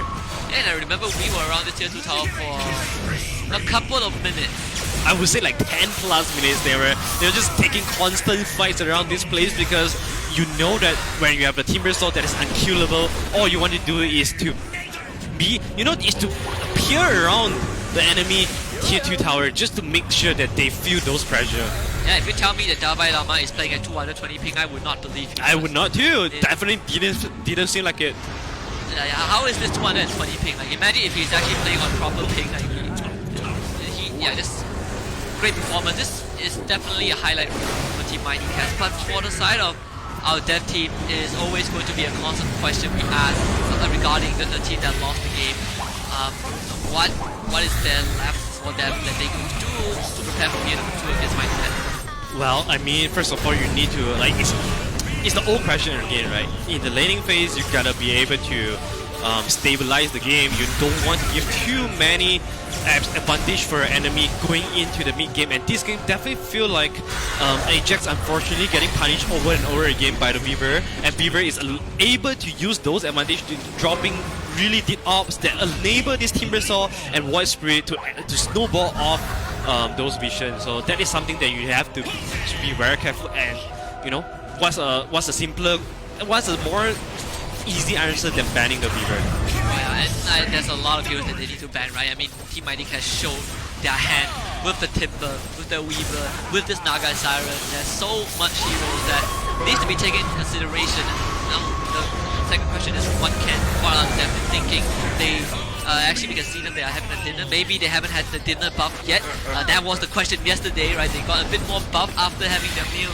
There is some discussion going on. They're really thinking about what they can do for game number 2. But one thing that I saw from them is that their smiles, their laughters after the game, right? Yeah. You can tell that they are still having good spirit, and that is the most important thing. And this is where you need one guy, like a Sap, to come into the team and tell you, hey guys, this is a win in my book. Even though it's tough to say that, but someone needs to come in with those PMAs, and if you have a good faith in this kind of situation, things can always change. There's always miracles that can be created in Dota.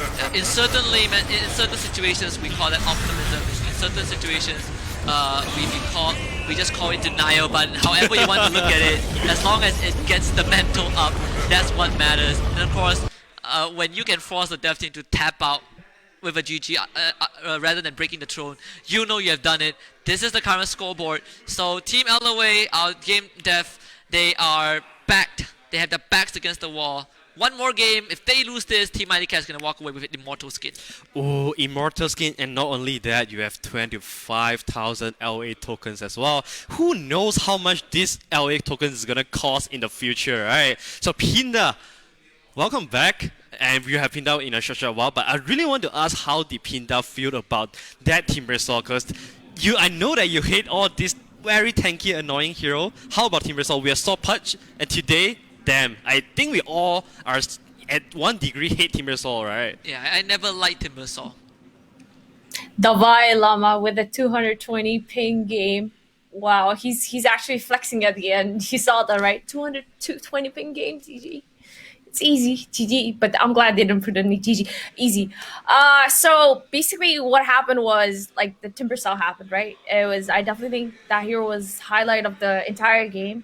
Usually when you have a Timber Saw in when you have to play against a Timber Saw, you just avoid it overall. After the 10 minutes pass, you don't want to entertain that hero because it's so tanky and the reactive armor. I hate that. If it's in the enemy team, I hate that.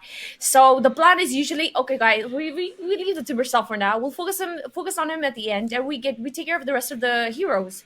Then the dev team they're trying the best to take care of the rest of the team, but Timber Saw is having such a great time, just like chasing them down. Like he has no chill. Like he has the two of his teammates dead, but that just gives him a lot of space to like hunt them one by one. By the time Team LOA has exhausted all the spells, all their ultimates, and Timbersaw is just having a good time, just like ravaging on them. So that made it super difficult. They couldn't. This Timbersaw was actually making so much space for his team too. So how do you deal with that, right? I guess a better lineup could have been picked up to just engage. Like Bane would have been great actually. Just put the Timbersaw to sleep time and again, and then get the rest of the team wiped out, and then like focus them at the end. But in this game, that was just not possible. I felt like The Ravage was great.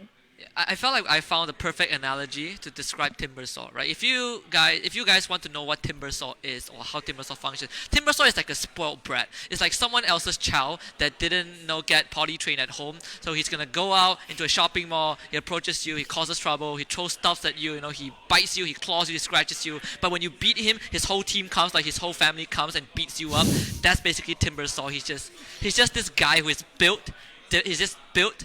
And he's very annoying, and he's just unkillable. Yeah, you do need to have those counters like the Viper, the Doom, some sort of ability to bring down this Timbersaw. Yep. Because if you don't have those, everything is gonna be so difficult. And like you say, once you touch a little bit of his feather, the entire family will come at you. And that was absolutely what happened in that game. Our develop teams, truth to be said, if you want to be harsh, that was almost like a no chance for them. Yeah, there's no vessel, right? There's no vessel as well. We didn't see any urn getting picked up. Exactly. What was up with that? Usually you buy an urn, like, yeah. I mean, you see a Timbersaw, you buy urn right away. That's basic 101 Dota. Like, you see a tacky ass hero, you gotta get that urn, but get a vessel. Like, you don't even focus on the boots. You buy, like, what I do is I buy urn right away. Just right away. I hate when he regenerates, and he regenerates so fast. And he's just super annoying to deal with. And nobody in that team, I was like, what? Really?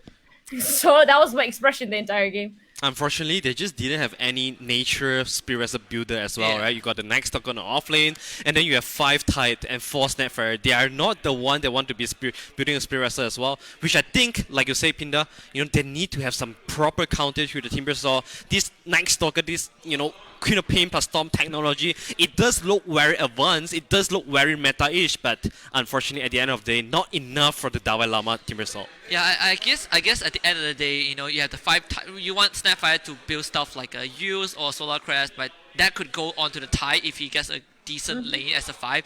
Like, even if the Snapfire wanted to go for the urn, I felt like he couldn't go for it anyways because he has such a terrible laning phase, constantly getting picked up by the Weaver. AJ just did not get to play much Dota in that game. It was very miserable. But that's the thing, though. When you have a terrible lane like that, that's dead lane, right? You just leave it. You stack. Well, this is what we all position fours do. Like, if they have a very bad lane, they just ditch the lane. They let their third player get soak in as much experience as possible without dying. That's where the stack comes in handy. You stack as much as possible, and then we didn't see that happening either. And it was just like it was the same mistakes over and again. So there was no way they could have sustained the lane. They didn't sustain the lane. They didn't sustain palm wise. So it was super difficult. So everybody was just like fighting. They did have some pretty good fights though. I'll give it that. But yeah, at the end there was just nothing to counter this Timber. It was just super difficult. Yep. And with that being said, that's going to conclude our game number 1. But there is still more to come. This is a best of 3 after all. The bigger question is, can our dev team overcome Team Mighty Cats? Because DAVAI Lama is at the forefront with 220 ping. Not that it matters too much. We're going to go for a short break, and we will come back for game number 2 of the EPIC LOA battle.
The epic LOA battle continues right here, right now, in the final day of this best of 3 between our development team and the Mighty Cats, who will be our last batch of challengers. And man, they put on a good show. 24 minutes, a clean and dominant victory in game number 1. We'll see if our dev team can come back in game 2 and finally give us a full best of 3. But of course, where are my manners? My name is Husky alongside Arthur. We have a lot more actions coming up for tonight, and I just gotta sit back, relax, and sit tight. Well, thanks for allowing me to catch my breath, because I literally have to sprint all the way to the toilet just now, because I really don't want to miss out any moments here talking about the game with you. And who would have thought there's a pro player joining our tournament today, Yeah. DAVAI LAMA, NA pro player from Wildcard Gaming, the one that slayed EG in DPC. And when a pro player is here, you know that this game, there is some potential in this, and it is going to blow up. So if you guys don't want to miss this out, make sure you check this game out right now. Yep, and of course, if you guys don't want to miss out our guest, it is time to bring her back onto the broadcast once more. Let's bring Pinda Panda back onto the desk, because it is never complete without her. And going to game 2 again, the age-old question. We've seen Timber. Do you think that Timber Saw or DAVAI LAMA as a player itself is the biggest problem for our development team, or do you feel like it's more of on the dev team's side of problems? I think it's both, a bit of both. It's definitely a problem when you're facing against a pro player, because he has a lot of experience in the field playing against literally anybody. And like Arthur put it, he did slay EG once, and it's hard to deal with that. It's I don't know how because he's an immortal player, okay, and I'm guessing the dev team are ancients or divine. I would say divine. Yeah, I would say it's divine too. Right, divine tier. I mean, at least D1. I would say at least D1. I don't At want to give a least. verdict because I'm not sure. But based on how they're playing, it's definitely divine and above for sure. But it's just that you have every game you have that one player who plays exceptionally well, even though the team is doing like horribly, because he knows that, and especially when you're playing against pro player, he knows what he has to do if your team is not doing that too well. He knows where he has to suffice as a player, not just as a player, but as the hero he picked as well. It's like. I don't know how you deal with that. You need to have another pro player in a dev team, I guess. But at the end of the day, the team together, it matters. Like you can actually. I've seen. I like it. Okay, I don't know what I'm trying to see here because I'm actually trying to think where we played against a pro player, and I'm actually asking myself, have you ever won one of these games? And my answer is no. For me, I've never won against that. So, but I've seen other tournaments where they have a pro player and they were able to win. So the dev team, better hero picks, something to lock down, permanently. Something like Bane or even a Grimstroke. Actually, a Grim would have been a so much better pick than Starfire or Tide, especially Tide. Grim, you just lock down the Timbersaw. You just disable him for a bit, and then you do so much more. If you even have the silence, in in the lane, it could have been so much more effective than compared to a Snapfire or Timbersaw. So I think it's the hero picks, you guys. You know what I think would really help the developer team here? I do feel like Pinda as a coach could definitely, bring a lot of addition to developer teams because you are nailing those points. I do feel like the Green Pick could definitely, bring some synergy into them because they are playing with the Queen of Pain. They can make use of the Ingswell. They are playing with the Storm Spirit. They can also make use of the Ingswell. So let's see. And the Soulbind. Soulbind. Yeah, soulbind too. Perfect. Like you are not getting Timber Chain away if you are soulbound. Yeah, and also like the Phantom's Embrace, right? Timber saw he doesn't want to right click like this Phantom, like Grimstroke's dead wife. I believe that's the Phantom. Now I read the lore and apparently that's his dead spouse. So I'm just putting it out there for those who are interested in Dota lore. But that's basically the gist of it, right? Timbersaw doesn't want to hit that thing, he wants to run around, and Grimstone just makes his life so much harder. But we do get the Weaver ban, but it's not by the dev team, it is Team Mighty Cats who bans out the Weaver. Yeah. They don't want to deal with this Weaver. They've realized it's a little annoying, so I understand. The Weaver is just like, it's difficult to catch. Plus, it's heavy on your supports as well when you have to buy those dusts and sentries all over. It's just like spending extra money for no reason. I mean, for that particular hero. So I understand why they banned the hero. Good ban. Yeah, I mean, our dev teams, they are spending a lot of time here with the first ban. They probably got thrown off, the big guys. That was supposed to be our ban, this Weaver. Why are you the one banning it? So now, they are gonna take some time and eventually ban the Razor, like you said before. Super annoying hero, pops the BKB, press W, runs at you, win the game. The past three games that dev teams have been playing, so game 1 and of course the series yesterday, the name of the game has always been the challenges running them down with one hero who can press the BKB, right? Like yesterday it was just the Razor, presses BKB, presses Refresher, and you can see the dev team just getting like whipped by the electric whip from the Razor. And today it was the Timbersaw running them down. So Razor is definitely a good start. Timbersaw getting banned out by Team Mighty Cats themselves, so yeah, like DAVAI Lama, I think you are showing off too much. Like, play something else. That's what I thought too. They're like, we know you're gonna ban Timbersaw, so how about we make it a little easier for you? We'll ban it. That's like a reverse psychology they're playing. It's like, guys, give us some challenge. Like we'll help you out with a ban. Here we go. Yeah, you know what? Maybe that's those tips that he's giving us. How to beat pro players, like how they did beat EG. And there we go. Are you the Are you actually the coach? Are they actually giving you some of these LA tokens if they win? Now I'm starting to think that Pinda is actually communicating with the dev team. Are you? Right? Are you? Yeah, guys, I think we need That be the case. Well, you'll never find out. So we get the But I'm Grimstroke glad. I'm out. glad. that's a good start for the dev team. Just again, a lot of synergy, good with a lot of heroes that Pinda herself like, like the Ogre, the CK, all these heroes work super well with the Grimstroke. But we get the Rubik back on the board and the OD for Team Mighty Cats. Okay, the No. OD that we haven't seen too much ever since the first game of our first series in day one. Like Beft was having a fantastic time on the OD, and ever since that, he was always getting banned. But then again, our developer, they responded pretty quick here with the puck. Do you like this pick, Pinda? Oh, I do like the puck pick, but I'm scared for them. This OD is gonna do so much this game, I believe. I think CK, they have to, are they even thinking about CK? Because it seems great to deal with this OD and to have a great combo with Grimstroke. I think, CK has been underrated so much, like this patch. It's actually insane.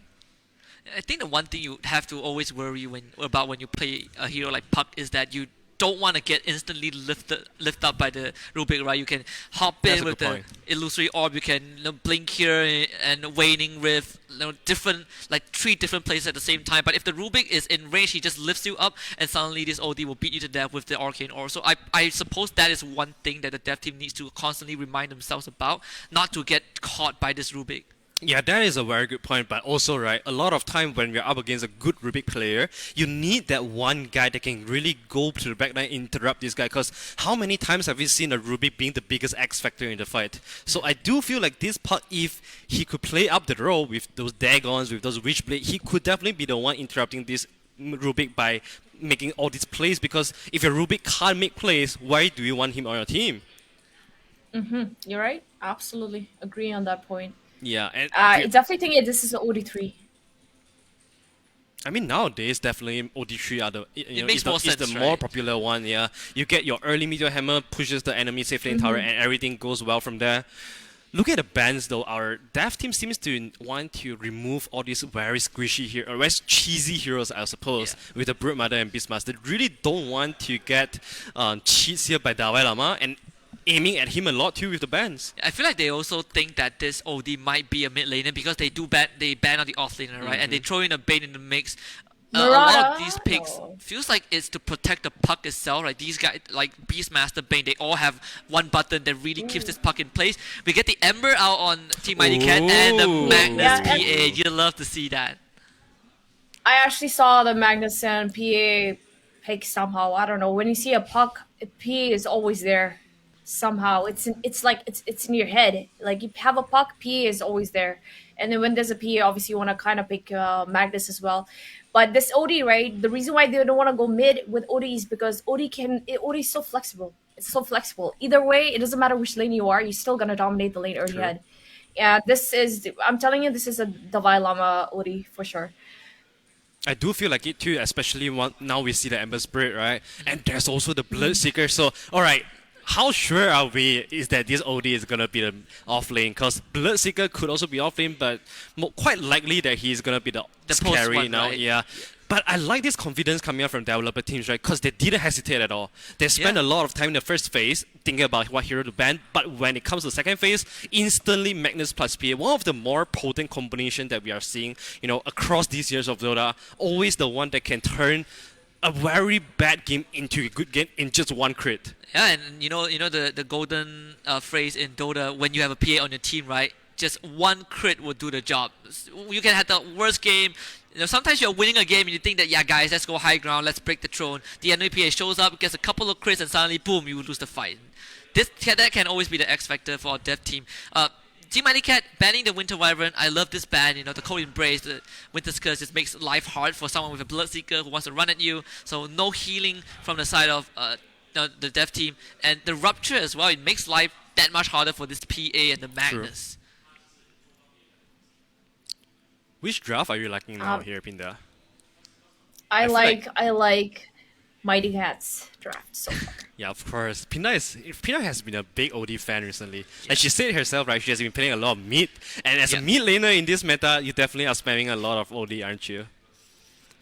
See, now Ogre pick would have been super great for the dev team. That was a good catch. That was I was gonna say like they should pick up the Ogre, but yeah, I think Mighty Cat saw that coming. especially when they have, like you said, like Oh. Pudge. Okay. Now, The dev, they are laughing now. You know, is this the Ajax This punch? is the Ajax punch. Is this the Ajax punch? Actually, hard to tell. I feel like this is a Right. support punch. I feel like the support part makes more sense, right? You want the farm to go to the Magnus and the puck more than the punch, I think. Yeah. Definitely support Pudge. No doubt. No doubt. I'm gonna Ajax can uninstall play support. Dota if this is a Yeah. Pudge core. I mean, he has been You playing hear me? support today. I'm gonna uninstall Dota if this is a core Pudge. I mean, You're setting the bar excited. too low, Pinda. You should say something like, if the punch wins the game, you're gonna uninstall it. I mean, you know what? Every people always say, I'm gonna uninstall Dota. Yeah, I'm gonna that- quit Dota for good. And then the next day you wake up, you feel like my life is so empty without Yeah, it. like, you know, like a lot of people, they post screenshots or just clips of them like, Dota, quit Dota, uninstall. They record the bar. Full Dota has been uninstalled. Life is completed. And a few days later, you see them online, losing some MMR. Like buying battle pass. Dota. I want to quote something that Winter told me. Okay. He said that if you play Dota, you will never find anything else in life more enjoyable than Dota. But you will also never find anything else more frustrating than Dota. It's like poison. That is because League of Legends haven't born yet. Oh boy.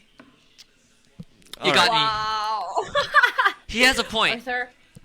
Thank you. All right. So, with this being said, the game is about to begin. Any last words from you, Pinda? Who do you like more? I believe we're gonna see a BS3 and of OD4, and I'm still gonna go with the challenger, the Mighty Cats. I'm sorry guys, I don't think we're gonna see a game number 3. You know, we are always going to go with the dev team. Who knows, man? Maybe they'll Yeah. give us some LA tokens as tips, right? Yeah. So I'm with you guys. I'm with you guys, dev team. Yeah, come on, we're trying to be diplomatic, so there has to be just like a game of mobile. There's always two sides. Like if you're on the Dire, I gotta be on the Radiant. That's just how it goes. So you think that Mighty Cats are going to win? I don't blame you. I also feel like Mighty Cats might win, but if we get a game 3, that would be the icing on the cake. That would be awesome. Definitely. awesome. We need to see some more action. I'm ready to uninstall my Dota, so I'll just be watching it now. All right, let's go into the game. Yep, the game is ready. Let's jump right in. Game number 2 of the epic LOA battle. Again, Team LOA against Team Mighty Cat. Team Mighty Cat just way too strong. I mean, you have LOA to the moon, like Pinna noticed just now. That's gonna be a 4 OD with DAVAI Lama on this Bloodseeker, River Goddess on this Ember Spirit. Nothing much out of the ordinary. Now I'm looking more at Team LOA. They have this very clear objective of what they want to achieve. 2 big ultimates to lock down their opponents. They have the Grimstroke to do that as well, to bind 2 enemies together, this punch with this member, or for Apple Straddle to slice them with those crits. Now, the only thing that Team LOA needs to accomplish is to actually get to that point where this PA can be the biggest threat on the map. Yeah, I mean, PA, we have talked about a lot of potential of this hero. When this is one hero combination that you don't want to play into the late game. PA plus Magnus, always a lot of potential from there. There's always gonna be miracles coming out from you, no matter how behind you are, no matter how many creeps are going into your throne. One Divine Rapier can always be the turning point. And for Mighty Cat here, you are having this very early game lineup from them. TA on the carry side, I'm not sure who's going to the mid lane. I believe like Pinda said, I think it's the Ember. yeah, Bloodseeker is going to be the off lane here, so it's going to be a nuisance for our Magnus to do with the Rupture. Rupture is also not friendly against our PA, so I guess this is where Team Mighty Cat, they are going to look to speed up the tempo of this game and just go DAVAI mode, like DAVAI Lama is. Yeah, and the narrative for the dev team is that they pick a lot of late game drafts, at least for the first 2 days, right? It was all about getting to the late game, or at least getting a substantial lead. They obviously have not had the luxury to experience an advantage in the games that they've played recently. But this feels like one of those games where if they actually get to the late game, suddenly the chances of them overcoming Mighty Cats is going to be significantly higher than, if we're playing a 25 to 30 minute game. Oh yeah, for sure. The only challenge here, the only question here is that can they get to those late games or not? Because across our matches in the last few days, we have seen a lot of games ended at 25-minute mark, ended before 30-minute mark. So I'm a bit skeptical, but I'm on the side of team developers, so I do think that maybe, just maybe with this Magnus and PA, they could be able to end this game early. And of course, you know what?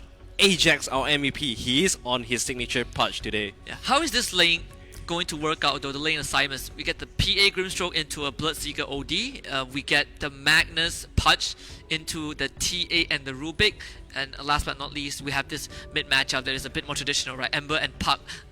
We can definitely expect the Ember Spirit to go for their Flame Guard build just to deal with this Puck early on, and life can be a bit harder for Go and Enjoy to deal with.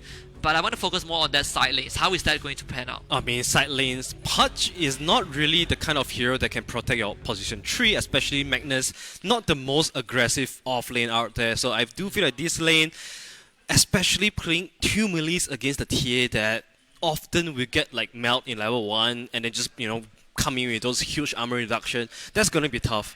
That is definitely going to be tough, but I like the team fight synergy coming out from our developer side, because you have what? Magnus, Pudge plus your Puck, right? There's a lot of repositioning that you can do after the Dream Core went down. So I do feel like the team fight synergy is pretty strong, their potential is pretty strong, and for Mighty Cat, they are a little bit individualistic, so they kind of play to their own ability, but in game 1 we also saw that how strong they are personally.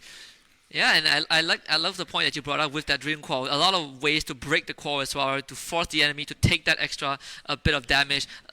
What do you feel about like the changes? A couple of months ago, obviously Puck received some minor tweaks on the Dream Core, no longer getting that mini stun. Is it a big deal for Puck?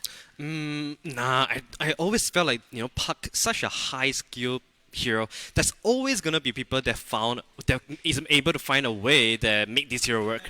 Like recently we saw a lot of Witchblade build. You don't really rely on Dream Coil to make moves anymore, because you have this DPS item that can always allow you to roam around the map, pair up with your teammates to get some quick kills, or you can also go into the View of Discord, into Dagon, you know, snipe off the backline easily. So I'm really intrigued to see what is the build for our Puck here today, because there's a lot of ways for you to play this hero, but what is the most comfortable way for you? Every different Puck players have their own way of playing. Yeah, and you also discussed a bit about accessing the backline, right? Rubik is going to be the focal point. You want him dead, you don't want him to be controlling those fights, and they don't just have the Puck, they have the Magnus to do that. If the Puck gets a good hook on the Rubik somehow, that's good as well. And also PA with the BKB, that's eventually going to be a reality that can also access the Rubik. We're probably going to expect some very early Ghost Scepter for this Grand Magus, but even then, there are a couple of ways for the dev team to get to that backline and clean up the supports, right? Oh yeah, for sure.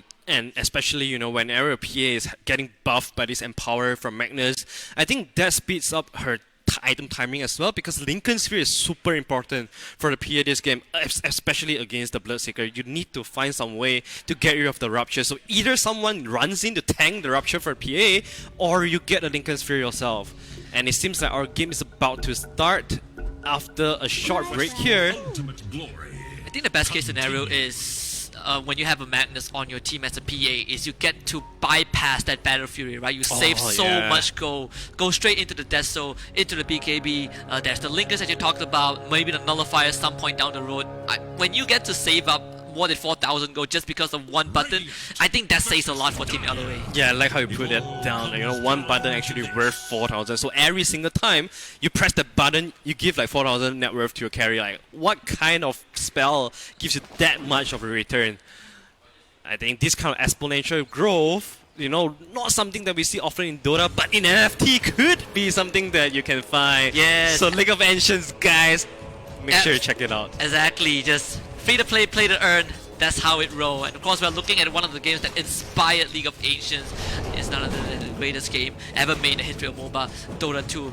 I'm biased because it's my favorite game, but of course, right now for the mid lane matchup, kind of what we expected from the get-go, the Flame Guard and that fast level 2 Sleight of Fist, making life for the Puck already a bit miserable from the beginning. Yeah, that's why Ember has been such a good hero against the Puck. Always the Flame Guard at level 1 just completely pushes the lane, and then get to level 2 instantly levels up the Sleight of Fist and damaging Puck.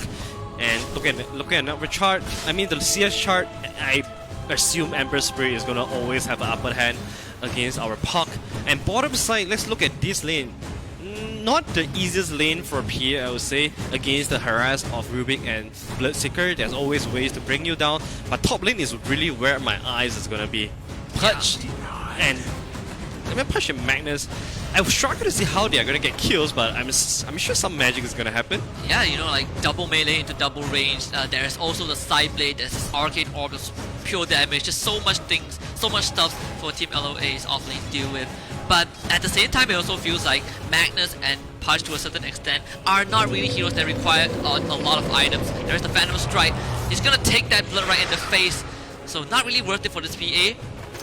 But at least for the offlane of Team LOA, they don't really need too much items, right?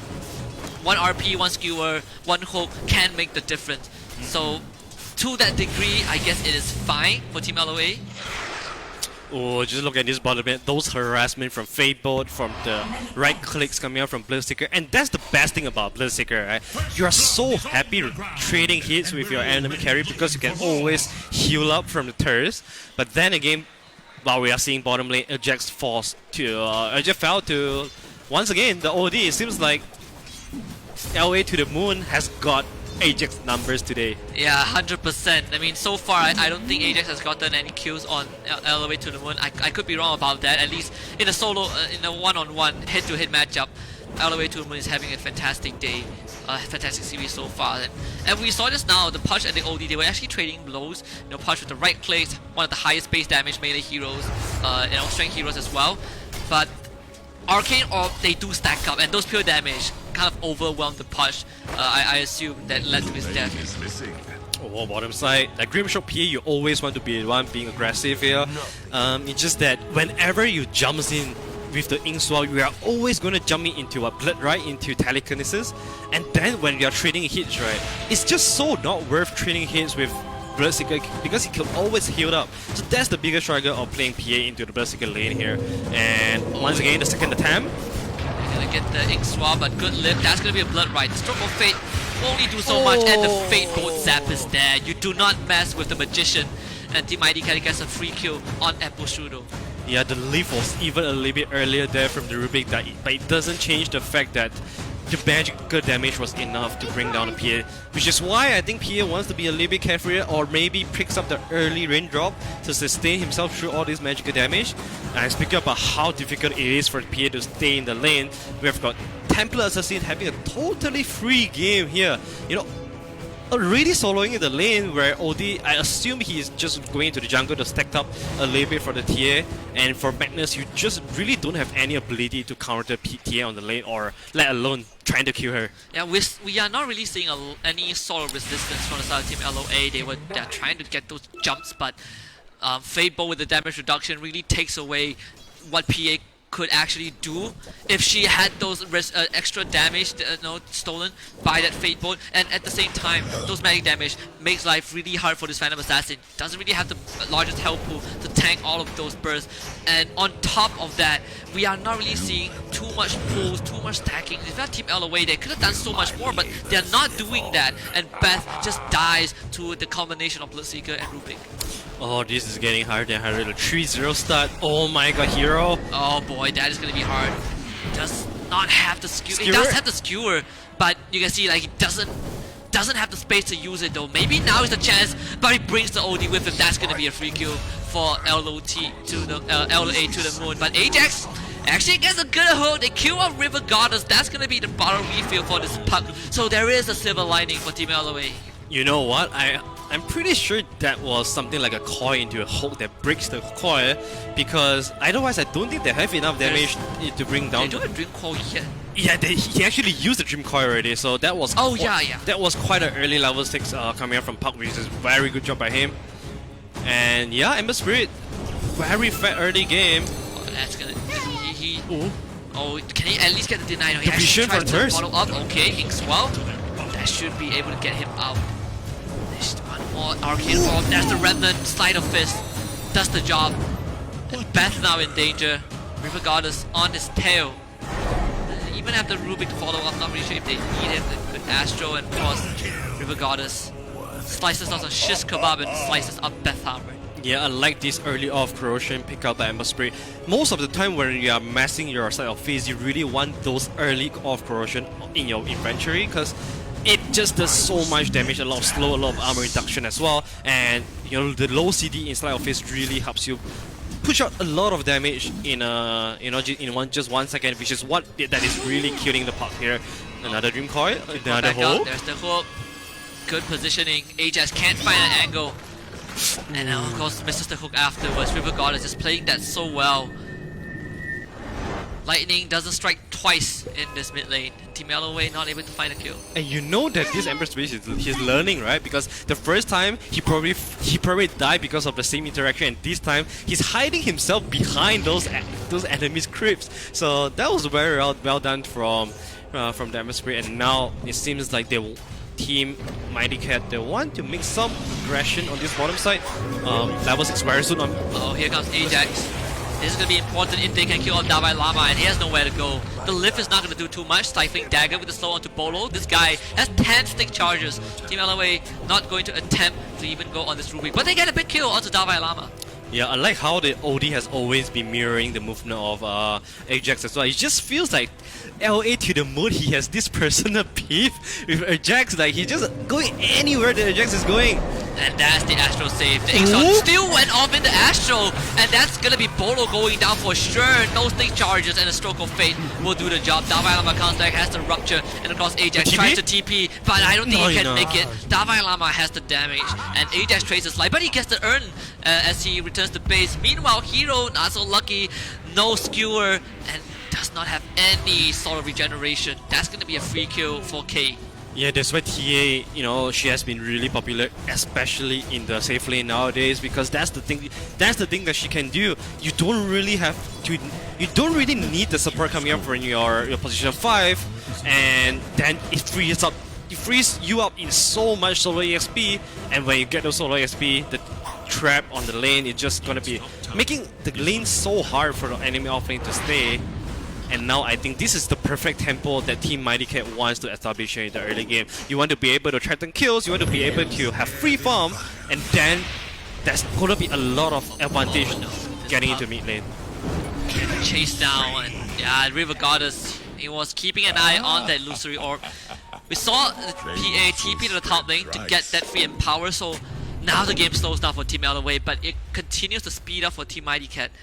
We see two polarizing playstyle, just like game 1, but it feels like Team Mighty Cat are playing even faster than they did. Man, Husky, if you look at this discrepancy between the two carries, oh boy, Crit 77, okay. Production very kindly stopped us from seeing that, because that was some total beatdown. There's like, what, 50 more creeps? Yeah, that's too graphic for our general audience, so we can't show the difference between the CS, but we can show the difference in terms of net worth, and you can see from that alone, it is a pretty abysmal. More than 2,000 disadvantage for Epistrudo.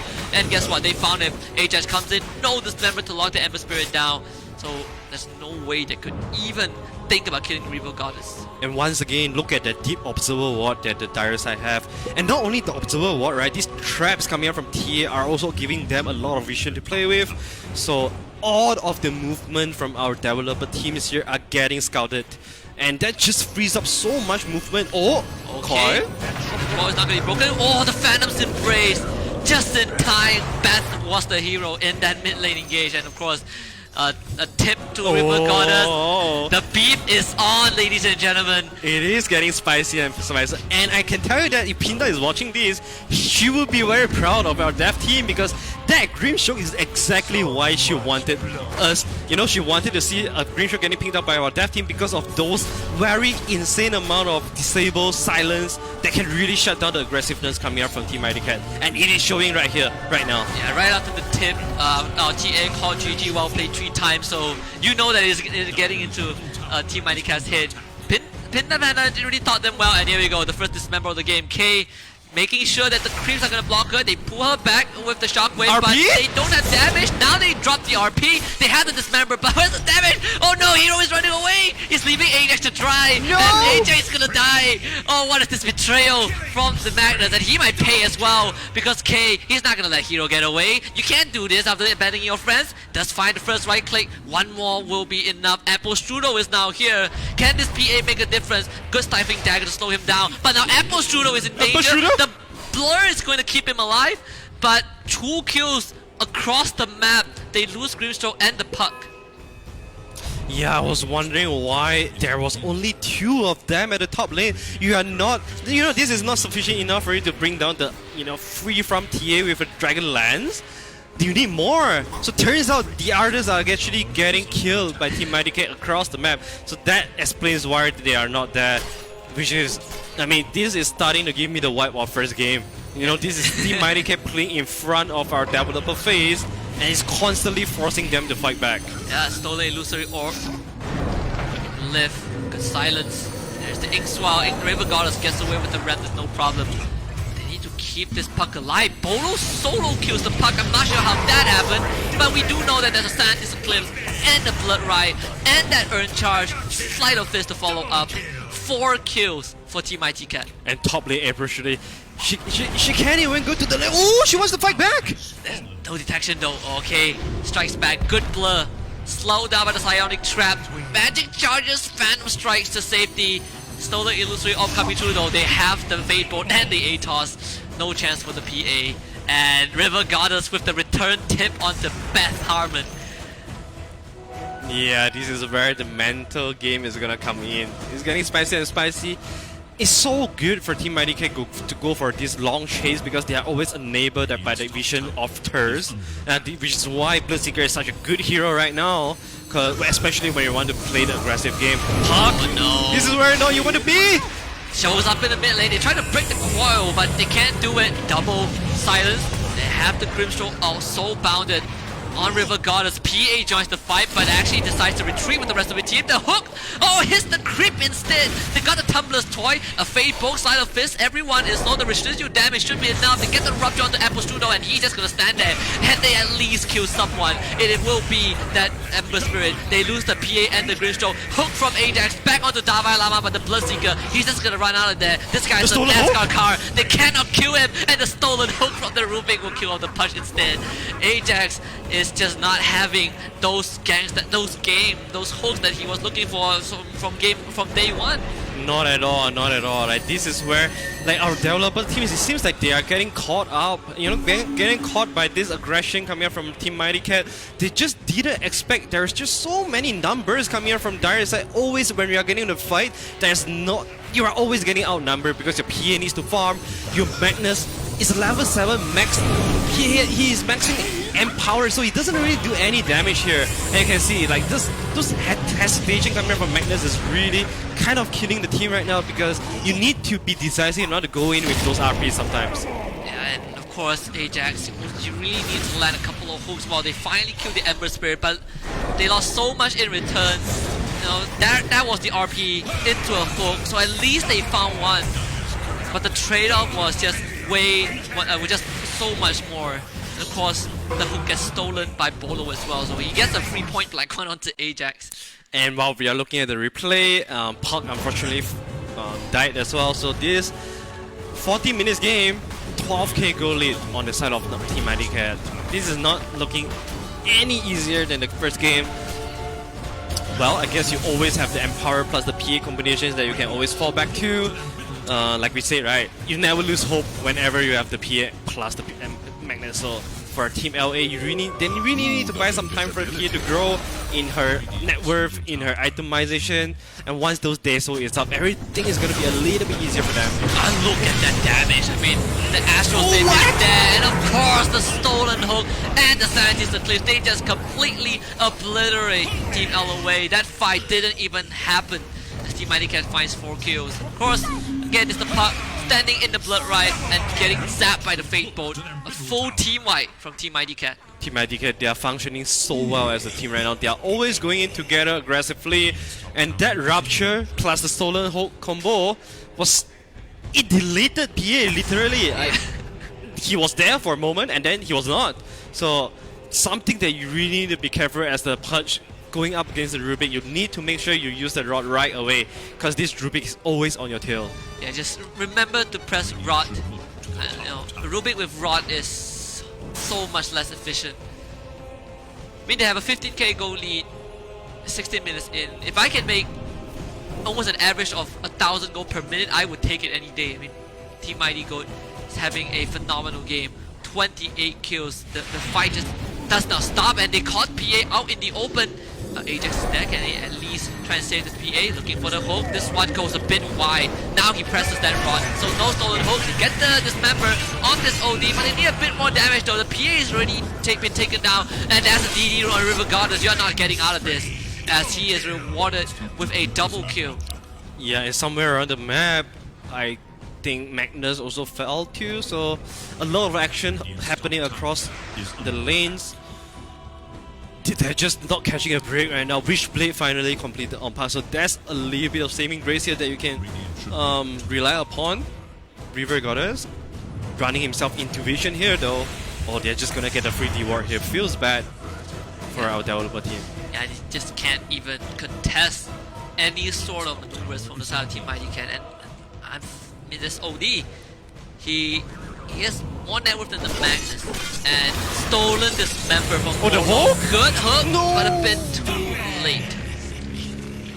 That was a good try though, that was a good try. And Episudo, maybe not so lucky. They do not have the hook, so they can't even save him. He's ruptured up, but they do get DAVAI LAMA. Okay, they dismembered. The use will cancel it out, so we can't even finish him off. There was the RP available, but unfortunately, a bit of hesitation, and OK shows up out of nowhere with the dagger and just 3 shots this Magnus. Yeah, TA is really Omega jacked right now. Dragon Lion's dagger Deso in 70 minutes. It almost feels like a turbo game for them. They are not even bothering the Roshan too. Like normally you will see a TA with Deso hitting the Roche already, so and it is very smart for the puck to do, right? You need to start splitting up the map. You need to start trying to get some of the map control from other side and make sure that, you know, try to force them back a little bit. Oh boy, they lift the PA up into the blood right. Fade forward, one last quick click. Oh, that one hit just when he needed the blood. That was the long range side blade as well that finishes her off. Yeah, so unfortunate. Blood can't help you with that. Ooh. Oh, the RP! Oh, in the thin air! Not like this! Total disaster for Team LOA. Yeah, that was a good anticipation though, because he was like, alright, you're gonna blink into me, you're gonna blink right into my RP. Blink in, now strike. Yeah, and they get RP, right? That was a good idea from Magnus. Unfortunately, with the Dragon Lion's TA, her attack range is just a little bit too much, and she doesn't even need to blink in right now. Sometimes you just outplay yourself when you think. I does that a lot of times. You know, I'm always thinking that I'm smart, but then the thing didn't happen, you know. Sometimes if you think you're outsmarting the enemy, right, you need the enemy to be smart too, so that you can outsmart them. Yeah, it only looks smart if it actually happens. Yep. If not, you will look dumb. That's kind of how it is. I feel like even if Team LOA lands a magical combo, they might not have the output to finish the fight. MKB now online for TA. And under 20 minutes, this guy has 4 core items. Yeah, 14k net worth, and finally they go into Roche. They still know that, alright guys, let's give some respect to Magnus plus PA. Let's do Roshan before he dive. And there goes TA with the Aegis. Like you say, man, MKB. Is there a game for PA right now? Is the blur actually gonna do anything? I think, for my honest answer, I don't think so. Found this puck. No chance of getting away. This Templar Assassin already got like 41 kills. Deceptive rule of invisibility. Well, the prizes are there waiting for Team Mighty Cat. Yeah, this The Immortal skin, the 25k what? LA token. And K just pressed the lead on his keyboard. I was looking at you, and then you were like, what? Yeah, I was looking at you for 1 second, and that's all it took, no? That's the duration it took. Good hook. Oh, looking for the skewer. Oh no, hero, he backed off. And he's even got a skewer when he was ruptured. Oh, not that he made too much of a difference, but felt like a good chance. And look at that, 1, 2, 3, 4 hits. That's all it took. Man, Ajax is really trying to save the game with his hook. He has gotten a couple of good ones. It's just that the counter initiation, the save coming from Mighty Cat are always on point. And look at it, once again, Puck just really not having a game. One chain is all it takes. Yeah, and that's GG. Team LOA once more could not withstand The brutal beating from Team Mighty Cat. 21 minutes was all it took. 3 minutes faster than game number 1 as Team Mighty Cat speed runs through this best of 3. And they are gonna win the series, and most importantly, they're walking away with the prize. Yeah, I mean, what a good game coming out from both sides, right? We can tell that developer teams, they tried their best. They also come in with their favorite hero, Ajax on the Pudge. He did make a lot of amazing holds, it's just that not so enough. It's hard, right? And then they don't feel so bad too, because I'm looking at them, a lot of laughter, a lot of smiles. You can tell that they are really enjoying this game, and what is a better feeling than rewarding your community? Oh yeah, absolutely. I mean, at the end of the day, regardless whether they win or lose, for them it's all about the people who have been on this journey, on this journey with League of Ancients from the start until the end. And of course, this is just the beginning. We are not even close towards the end of the tunnel. There is still the beta testing launch date. There's still the official launch, which will be in the 3rd quarter for beta. For alpha testing, and of course the launch will be in quarter 4. So there's so much more to look forward to. But before we elaborate on that, let us look at the highlight reel one more time, because I think Team Mighty Cat deserves their own montage. Yeah, here is the combo, right? Like the PA combo with the ink sword that goes in. It's just that DAVAI LAMA very prepared with those bullet right that comes in as a counter initiation. Gets the kill, takes the tip as well. And here is another one where you can just see the Empress with such a good hero against the Puck with those sleight of fists, able to do a lot of damage. What did you learn? It's just so... Even from the early game itself, last game it was all about the Weaver and the Voice Spirit, but this game was all about the OD and the Emperor. They had more heroes that can really catch out to those fights, right? Last game, DAVAI LAMA was on the Timber, so stands in front, be this big, annoying big annoying chunk of metal. But now he's on that Bloodseeker, and no matter where you go, Bloodseeker always finds you. Yeah, the vision from Thurs is really what annoys them a lot. Like, a lot of times they could have gotten out with steal of HP, but those vision really enables Team Mighty Cat to finally bring them down and able Struder.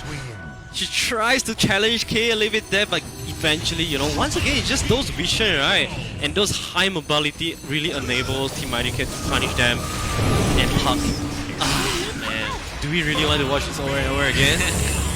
Yeah, it is so tough for Pi.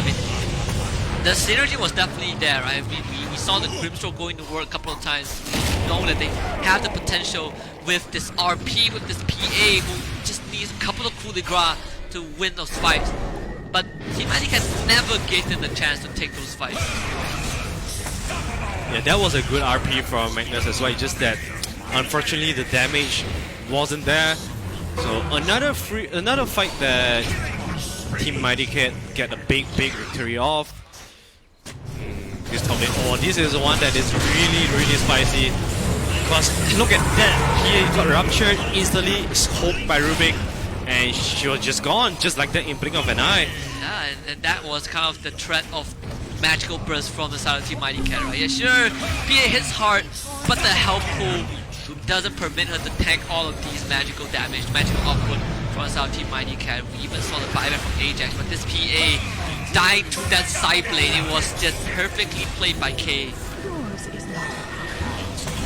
Yeah, this is where look at K, just 1 hit, 2 hit, you are gone, 3 hit, 4 hit, you are gone as well. And that's the Magnus RP that he was trying to outplay. I appreciate that sentiment, I appreciate idea. Not quite enough. Yeah, before Dragonlance was introduced into the game, that would have worked for sure. TA would have definitely been in this space. But Dragonlance changed everything. And that's another attempt from Ajax. Just not it doesn't matter, right? They already had the MKB on K. So regardless of how much evasion you have, it won't matter. Yeah, 21 minutes is all it takes for Team Mighty Cat to finally claim their rewards. And big congratulations to them. They are getting what? The highest rarity level of skins. So I'm really looking forward to see how it's gonna be. Oh yeah, I'm looking forward as well. I mean, for DAVAI LAMA and Cole, this is probably one of the best evenings. Or I think is it afternoon? I don't know what time it is. It should be morning. It should be morning, right? Yeah. So he wakes up with an immortal skin and a lot of LOA tokens. So a good start to the morning. That is how you start the morning, right? For DAVAI Lama, and of course the rest of Team Mighty Cats. Nonetheless, it was a good show. But of course, no matter how the game ends, we always need some extra input from our dearest Pinda Panda. So we're gonna bring her back onto the broadcast because I really want to know what she thinks. Wow. I just blinked my eye and the game was over. Dude, you know you're in trouble. You know you have a problem when their position 5 roams that much. When their position 5 is starting to play like position 4. Because he is getting that much farm. He's getting that much space. The TA was... It was insane how much space he was getting as well. Not just that, he was even owning the lane against Magnus. Well, the rest is history, as I say it. It was very painful to watch, but then, it was very entertaining at the same time. I'm like, oh. Then I see the MQB, I'm like, oh, okay, good game. Okay, that's somewhat, like, yeah. Yeah, it was That's tough. not the highlights summarized it all. It was super tough. I mean, I like the idea. I like the idea from the PA and the Magnus, right? Yep. We keep talking about this. This is their last hurrah. This is their special weapon. They even had a new team with new additional players coming in. You know that they really want to play. They really come in. They won a good contest. For the prizes. It's just that our challenges today, where did they come from, man? Like of all the guys, right? Imagine you come in, you get, okay, guys, we have a new roster, we are ready. Today is our day. You show up on the lobby, and the first guy you see is DAVAI Lama. You're like, I think this is gonna be a problem. Yeah, I should have come in here in day 1 or day 2. Yeah, why am I even here, right? Why did I even accept the offer? But I mean, nonetheless, the silver lining after that game was that we know that Pinda will not uninstall DotA because the Pudge didn't win the game. Yeah. And it was not played as a core. So It was Viva la definitely DotA. not. Good save. Some of the saves are really good from Pudge, but like I said, better hero picks could have been the play. But it was still a tough competition against their lineup, especially when they're that aggressive. And but hey, they did win the first day. I mean, to be fair, so it's not like they lost all 3 days. They did manage to win the first game, the first series, which is very entertaining as well. And this was super entertaining to watch as well. And I could feel the hurt. I could feel, they wanted to call out GG early so badly, but it's like, hey guys, let's just hang in there until they're up the throne. 22 minutes was that game? 22 minutes. First game was 24, and second game was 21.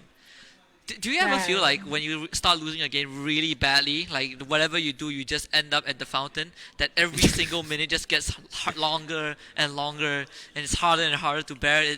Do you get that feeling? I mean, normally it's my opponent that get that feeling. I don't really get that too much. Sorry, Husky. Can't really resonate here. I'm sorry. Linda. I don't know.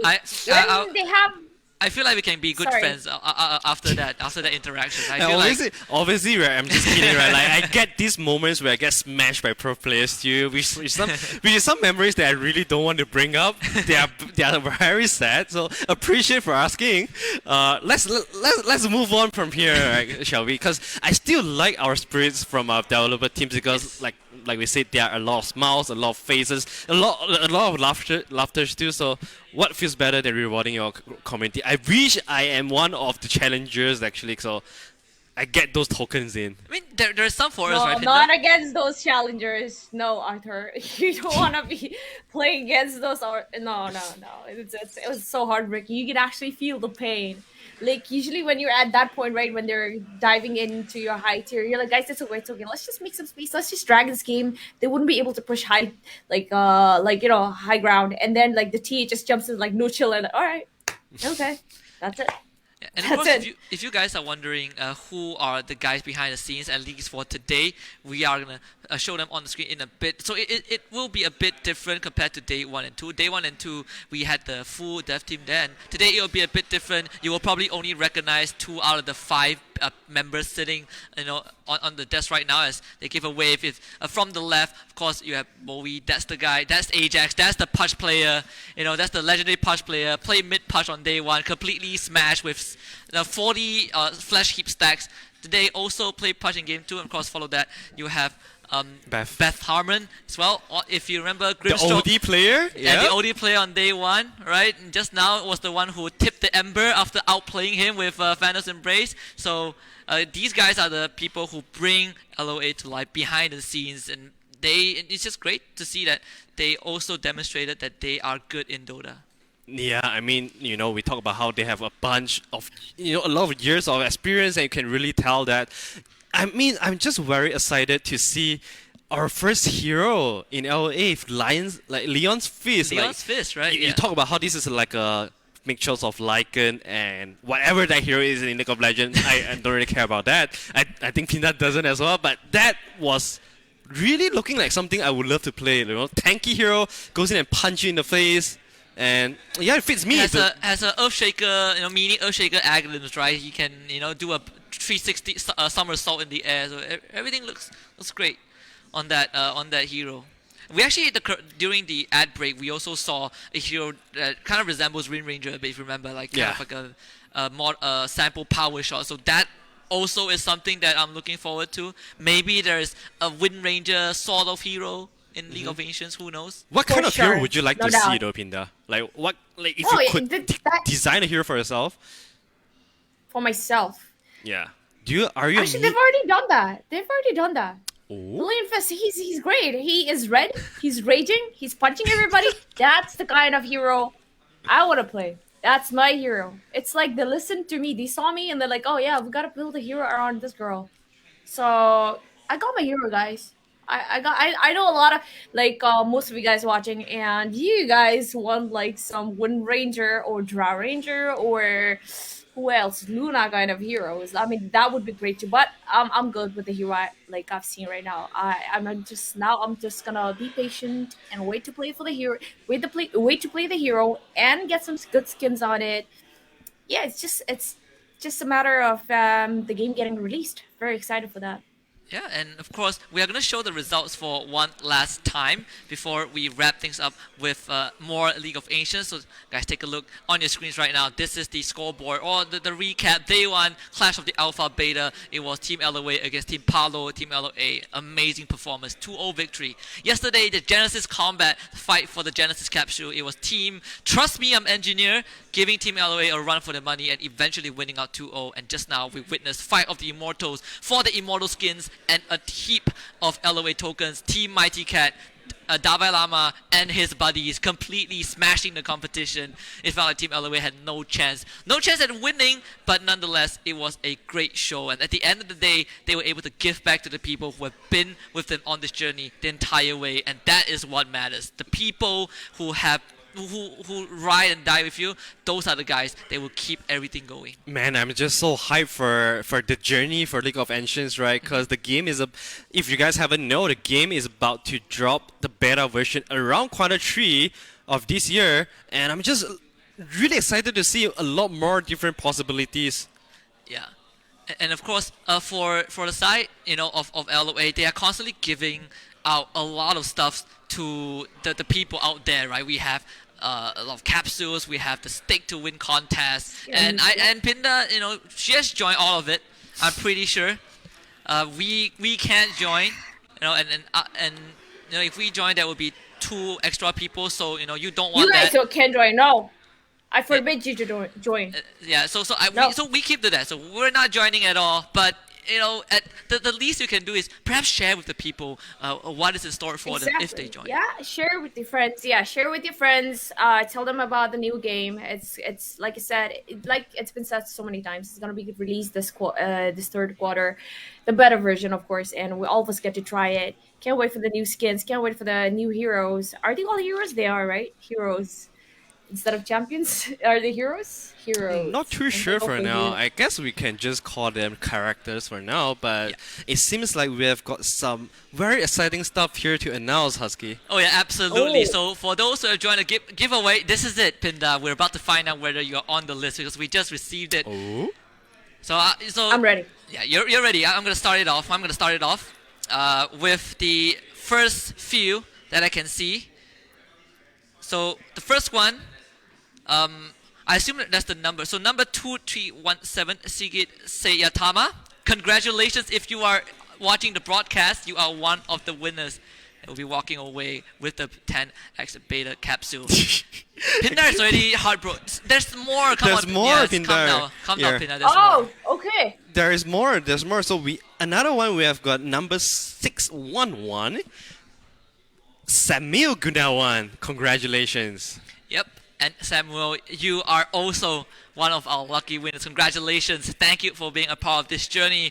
And of course, number 3 will be led by the number 383 of Vladimir Shirkov. And congratulations, Vladimir. You are also one of our lucky winners. Yeah, I guess we have got a lot more here. I'm not sure if you want to announce all of them, because I feel like since we're already seeing the list, right? I feel like every single time we announce, there's just gonna be another disappointment for Pinda. So we just let Pinda know that unfortunately you aren't on the list. No, those disappointment. No, I'm sorry. why are you breaking Pinda's heart here? Like, now you have to understand, we're not in charge of picking the winners. But when we form the team, we're gonna get much more than that. That's the deal. yeah, but you know what? We still have to give those blessings to the ones that win in a giveaway. So the next one, I believe we do have number 6395, Ho Kwan Jan. So congratulations for being the lucky one. Of course, 6943 Angel Salesa, you are also one of our lucky winners. Yeah, number 702, Joan Santos is also going to be the next lucky winner here. And of course, there's more. Number 50101 Ting Ray Lee, you are also one of our lucky winners. Yeah, you know what? I really wish I could yell Pinda's name here, but it's just not here, Pinda. I'm just sad, you guys. Okay. Anyway, we have got number 6943, Angels Celesa. Yeah, and of course, with that, I think we have 3 more, right? Just now we stopped at 5011, so now we have 6254 火爆可可可. If you know Mandarin, it basically kind of translates to something like explosive. So 火爆可可可, congratulations, you also are one of our winners. Yeah, and the last 3 would be 5011 Ting Ray Lee. So congratulations and thank you for joining our giveaway. There's also 6080 Dexter and 5823 David Dunaski. Yep, and that will be our 10 winners. And this is where I want to give the set pep talk to Pinda, right? Sure, you feel you might not be on the list, but either way, you're on our list. That's a win in our books. I don't know how effective That that doesn't is. help, Husky. How about you check your list again? I tried. How about you check? There should be a 0322 in the panda. 0322. Hold on, In the panda. I'm pretty sure. So we Check my don't name have. again. Recheck it. We will definitely get back to you on 0322. I think that's a great number. I love it. But hey, guys, thank you for having me here. It's been awesome. Wow, I actually feel like a professional talking about the draft and all that. You know, I think it wasn't too bad. I'm always like, Pinna, your draft sucks, but then, you know, it actually paid off this time. I think I'm getting better, you guys. Almost ancient. Yeah, level. I mean Pinda has been predicting every single game correctly so far. Yeah, we are glad to have you as well, right? So many great insights, a lot of new ideas that we might not have heard before. So we all learn from this experience. I'm pretty sure the dev team also learned from this, and also our viewers. We have reached the end of the epic LOA battle. But before we go off, we just want to remind you guys everything that's going on. So keep your ears peeled because we will only say it one last time. At the start of the day, we announced that the NFT market is going to launch in beta by the end of this month, or latest early January. So you guys heard it here first. It wasn't announced anywhere, but I'm letting you know right now the NFT market is about to begin very, very soon. So be ready for that. You can stake your tokens, sell your NFTs. It is going to be huge. If you are concerned about crypto mining, that is going to be available on Q2 of this year. If you want to join League of Ancients, alpha testing is going live in Q3, and the release will be on Q4. So there's so many things coming up. do remember to join our Stake to Win contest, because you'll be able to walk away with a lot of great prizes, from skins to capsules to LOA tokens, and of course 1,000 of you guys will be randomly chosen and have the tokens airdrop into your wallets as well. No whitelisting needed. It's open to public. As long as you stake at least one LOA token, you'll be the part of this. Thank you very much, everyone, for joining in. Thank you very much, Pinda, for being a part of this. We are all going to be great LOA players in the future. Much love from this broadcast. My name is Husky. He is Arthur. And of course, on behalf of Pinda and on behalf of everyone behind the scenes, we thank you guys for tuning in, and we will see you guys in the next one. Goodbye. Good night.